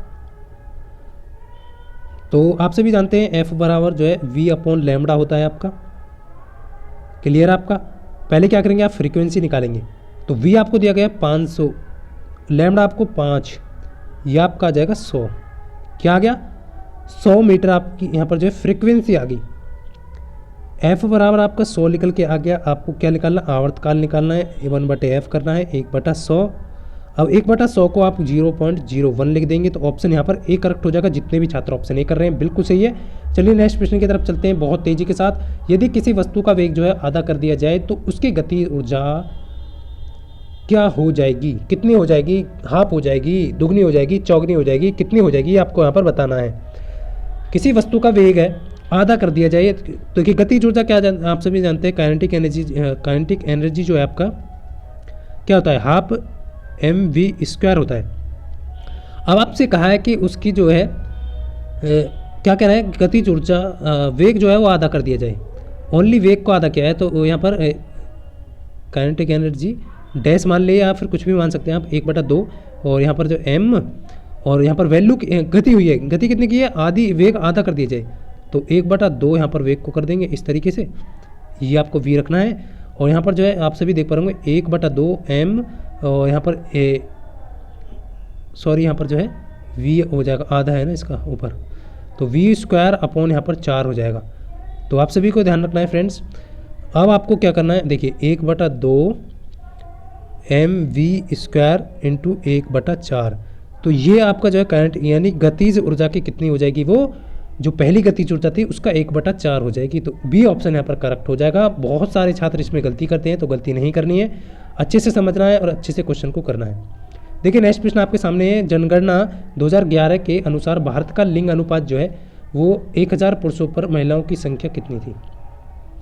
देखिए यहाँ पर जो है पिछले जो क्वेश्चन था उसमें आपका केरल का लिंग अनुपात पूछा गया था, बट यहाँ पर जो है आपका भारत का लिंग अनुपात पूछा गया है। देखिए ऑप्शन आपको यहाँ पर जो है ऑप्शन के अकॉर्डिंग आपको आंसर देना है। यदि ऑप्शन में आपको 943 मेंशन किया है तो 943 आपको लगाना है। यदि 943 नहीं है तो लगभग आपको 940 यहाँ पर सही आंसर होगा, ऑप्शन सी करेक्ट हो जाएगा। तो ये आप सभी को ध्यान रखना है। लिंग अनुपात कितना था, 1000 पुरुषों पर 940 महिलाएं थी। नेक्स्ट देखेंगे फ्रेंड्स, बहुत ही अच्छा प्रश्न है कि अंतर्राष्ट्रीय श्रम संगठन ILO जो आपका जो है मुख्यालय कहाँ पर है इसका। बहुत अच्छी, तेजी के साथ सभी कैंडिडेट आंसर करते रहे। तो इसका जो मुख्यालय फ्रेंड्स वो कहाँ पर है, तेजी के साथ सभी बताएंगे। ILO का यानी अंतर्राष्ट्रीय श्रम संगठन का मुख्यालय कहाँ पर स्थित है, तो ऑप्शन ए करेक्ट हो जाएगा। देखिए जिनेवा स्विट्जरलैंड है, उसमें आपका जो है देखिए वर्ल्ड ट्रेड ऑर्गेनाइजेशन हो गया, WHO हो गया, आपका ILO हो गया, इसका जो है आपका मुख्यालय कहाँ पर है, जिनेवा स्विट्जरलैंड में है, आपका ध्यान रखना है। इसकी स्थापना आपसे पूछी जाए तो 1919 में इसकी स्थापना की गई थी, इतना आपको यहाँ पर ध्यान रखना है। इससे ज़्यादा आपको यहाँ पर नहीं पूछा जाने वाला है, तो आप सभी जो है अच्छे से ध्यान रखें। देखिए फ्रेंड्स अब जो है आप सभी देख पा रहे होंगे, कुछ और प्रश्न यहाँ पर मैं कर लेता हूँ आपके बीच, क्योंकि आप भी जो है अपना जो है टाइम निकाल करके यहाँ पर आए हैं। अच्छे से प्रिपरेशन करें और अच्छे से इस प्रश्न को रिवाइज करें। जितने भी कैंडिडेट ने नहीं देखा है स्टार्टिंग से, वो पूरा के पूरा जो है मैराथन जो है वो बहुत ही महत्वपूर्ण है आपके लिए। आप क्या कर सकते हैं, बहुत अच्छे से इसको जो है चेक करेंगे। देखिए सिंधु घाटी सभ्यता के जो लोग हैं वो किसकी पूजा करते हैं, ये आपसे पूछा गया है। तो सिंधु घाटी सभ्यता के जो लोग थे वो पशुपति शिव की पूजा करते थे, ऑप्शन डी करेक्ट हो जाएगा। इस चीज़ का आपको यहाँ पर ध्यान रखना है। जितने भी कैंडिडेट का ऑप्शन डी आ रहा है बिल्कुल सही है। देखिए नेक्स्ट है, ब्रिक्स में शामिल होने वाला अंतिम देश कौन था। देखिए ब्रिक्स मैंने आपको बताया, आपसे भी देख पा रहे इसमें 5 कंट्री हैं, क्लियर है, आपसे भी देख पा रहे ब्रिक्स में जो है। और अंतिम देश आपसे पूछा गया है, चाइना है, इसमें रूस है, भारत है आपका, आप सभी जानते हैं, और आप सभी का जो है ब्राज़ील है, और 5वां जो है आपका दक्षिण अफ्रीका है। तो दक्षिण अफ्रीका इसका करेक्ट आंसर हो जाएगा, यानी कि अंतिम देश जो है वो आपका दक्षिण अफ्रीका होगा, ऑप्शन डी करेक्ट हो जाएगा इसका। ये आप सभी को यहाँ पर ध्यान रखना है। देखिए फ्रेंड्स आप सभी के बीच बहुत ही महत्वपूर्ण प्रश्न है कि 2011 की जनगणना के अनुसार भारत का सबसे कम आबादी वाला राज्य जो है वो कौन सा है। तेजी के साथ करेंगे सभी कैंडिडेट, बिल्कुल बहुत अच्छे। और वीडियो के लास्ट में सभी कैंडिडेट जो है कमेंट करके ज़रूर बताना कि आपको ये सेशन कैसा लगा, क्योंकि फ्रेंड्स आप सभी का एक कमेंट जो है वो हर इंसान की हर खुशी के लिए बहुत काफ़ी है। क्योंकि यदि आप किसी इंसान के लिए एक शब्द बोलते हैं ना, वो भी जीवन में बहुत कुछ मायने रखता है। यदि मैं आपके लिए कुछ अच्छा कर पा रहा हूँ तो आप सभी देख पा रहे होंगे। वैसे तो आप सभी में से बहुत सारे छात्र ऐसे हैं जो पहली बार जो है DRDO सप्लीमेंट्री टेक्नीशियन ए का एग्ज़ाम देने वाले हैं, बट मैं आपसे यही कहूँगा कि जितने भी जो है मैंने वीडियो करा रखे हैं, आप सभी जो है प्ले लिस्ट में जाकर के सभी को रिवाइज ज़रूर करना। जीके का है, रीजनिंग का है, मैथ का है, उससे बाहर आपका प्रश्न यहाँ पर नहीं पूछा जाने वाला है। तो सिक्किम ऑप्शन डी करेक्ट हो जाएगा सभी का, क्योंकि आपको जीके जीएस का मैराथन में पहले भी दे चुका हूँ, तो वहाँ से भी आपका जो है प्रश्न आपसे पूछा जा सकता है। बट जितना भी हो सकेगा मैं आपको जो है और क्वेश्चन प्रोवाइड करने की कोशिश करता रहूँगा इसी तरह। देखिए किस विटामिन की कमी से जो है बच्चों में सूखा रोग पाया होता है। देखिए बच्चों में जो सूखा रोग है वो किस विटामिन की कमी से होता है, आप सभी जानते होंगे। सही आंसर ऑप्शन डी हो जाएगा इसका, विटामिन डी की कमी से सूखा रोग होता है। देखिए रतौंधी जो होता है आपका विटामिन ए की कमी से होता है। स्कर्वी रोग जो होता है विटामिन सी की कमी से होता है। ये आप सभी को यहाँ पर ध्यान रखना है। कैसे क्या करना है, विटामिन ए की कमी से आपको जो है रतौंधी होता है, विटामिन सी की कमी से स्कर्वी रोग हो जाता है, और विटामिन डी की कमी से सूखा रोग हो जाता है, और विटामिन ई की कमी से जनन क्षमता में जो है वो कमी आ जाती है। तो ऑप्शन यहाँ पर क्या हो जाएगा, ऑप्शन डी करेक्ट हो जाएगा इसका। तो इस तरीके से आप जो है सभी को यहाँ पर अच्छे से मेंशन करके जो है याद रखेंगे। देखिए नेक्स्ट आपका यहाँ पर जो है अधिवृक्क ग्रंथियाँ मानव शरीर के किस अंग में स्थित होती हैं। तो अधिवृक्क ग्रंथियाँ जो है मानव के किस शरीर के किस अंग में जो है आपकी स्थित होती हैं। बहुत तेजी के साथ करेंगे सभी कैंडिडेट। कुछ और क्वेश्चन यहाँ पर मैं आपको कराने वाला हूँ, लगभग 10 से 12 क्वेश्चन और करा देता हूँ मैं आपको यहाँ पर। तो आप जो है तेजी के साथ सभी कैंडिडेट करेंगे और बहुत अच्छे से अपना जो है समय जो है सही सदुपयोग करें सभी कैंडिडेट, और बिल्कुल भी आपको निराश नहीं होना है, जोश अपने अंदर रखना है। तो डी ऑप्शन हो जाएगा इसका जो है वृक्क किडनी जो है इसका करेक्ट आंसर हो जाएगा यहाँ पर, डी ऑप्शन होगा। देखिए निम्नलिखित में से किस राजा के शासनकाल में कोणार्क का जो सूर्य मंदिर था वो बनवाया गया था। इस टाइप के प्रश्न भी आपके पूछे जाते हैं कि आपको जो है कोणार्क का जो सूर्य मंदिर आपसे भी जानते हैं कहाँ पर है, उड़ीसा में है। किसने बनवाया था, किसके शासनकाल में बनवाया, किसने बनवाया, नरसिंह देव प्रथम ने इसको बनवाया था। तो ये आप सभी को यहाँ पर ध्यान रखना है। ऑप्शन ए करेक्ट हो जाएगा, जितने भी कैंडिडेट यहाँ पर जो है ए ऑप्शन दे रहे हैं बिल्कुल सही है। देखिए नेक्स्ट जो है आपका निम्नलिखित में से किस वन को मानसून वन के नाम से भी जाना जाता है। देखिए कौन सा वन है जिसे मानसून वन जो है के नाम से जाना जाता है, तो बिल्कुल यहाँ पर सी ऑप्शन करेक्ट हो जाएगा आप सभी का। उष्णकटिबंधीय पर्णपाती वन जो है वो आपका सी करेक्ट होगा। चलिए नेक्स्ट देखते हैं। बहुत ही अच्छा, सभी ज़्यादातर कैंडिडेट बहुत अच्छे से आंसर कर रहे हैं। देखिए फ्रेंड्स आप सभी के लिए नेक्स्ट क्वेश्चन है कि कौन सा जो बांध है कृष्ण नदी पर बनाया गया है। देखिए ये प्रश्न भी बहुत ही इंपॉर्टेंट है, तो आप सभी नोट करें कि कृष्णा जो बांध है वो आपका कृष्णा जो बांध है वो किस नदी पर बनाया गया है, तो नागार्जुन सागर पर जो है आप सभी को ध्यान रखना है। तो कैसे ट्रिक याद रखेंगे, ज़्यादातर कैंडिडेट भूलना नहीं है। क्यों नहीं भूलना है, क्योंकि कृष्ण जी जो है वो शेषनाग के ऊपर नाचे थे ना, इसलिए आपको यहाँ पर ध्यान रखना है। तो इस तरीके से आप जो है नागार्जुन बांध जो है वो कृष्णा नदी पर है, तो ये आप सभी को यहाँ पर ध्यान रखना है। चलिए नेक्स्ट देखते हैं फ्रेंड्स। अफगानिस्तान के साथ भारत की सीमा की लंबाई कितनी लगती है। देखिए बांग्लादेश के साथ आप सभी जानते हैं 4000 कितनी लगती है, 96 लगती है या 46 लगती है, बताएंगे सभी कैंडिडेट करके।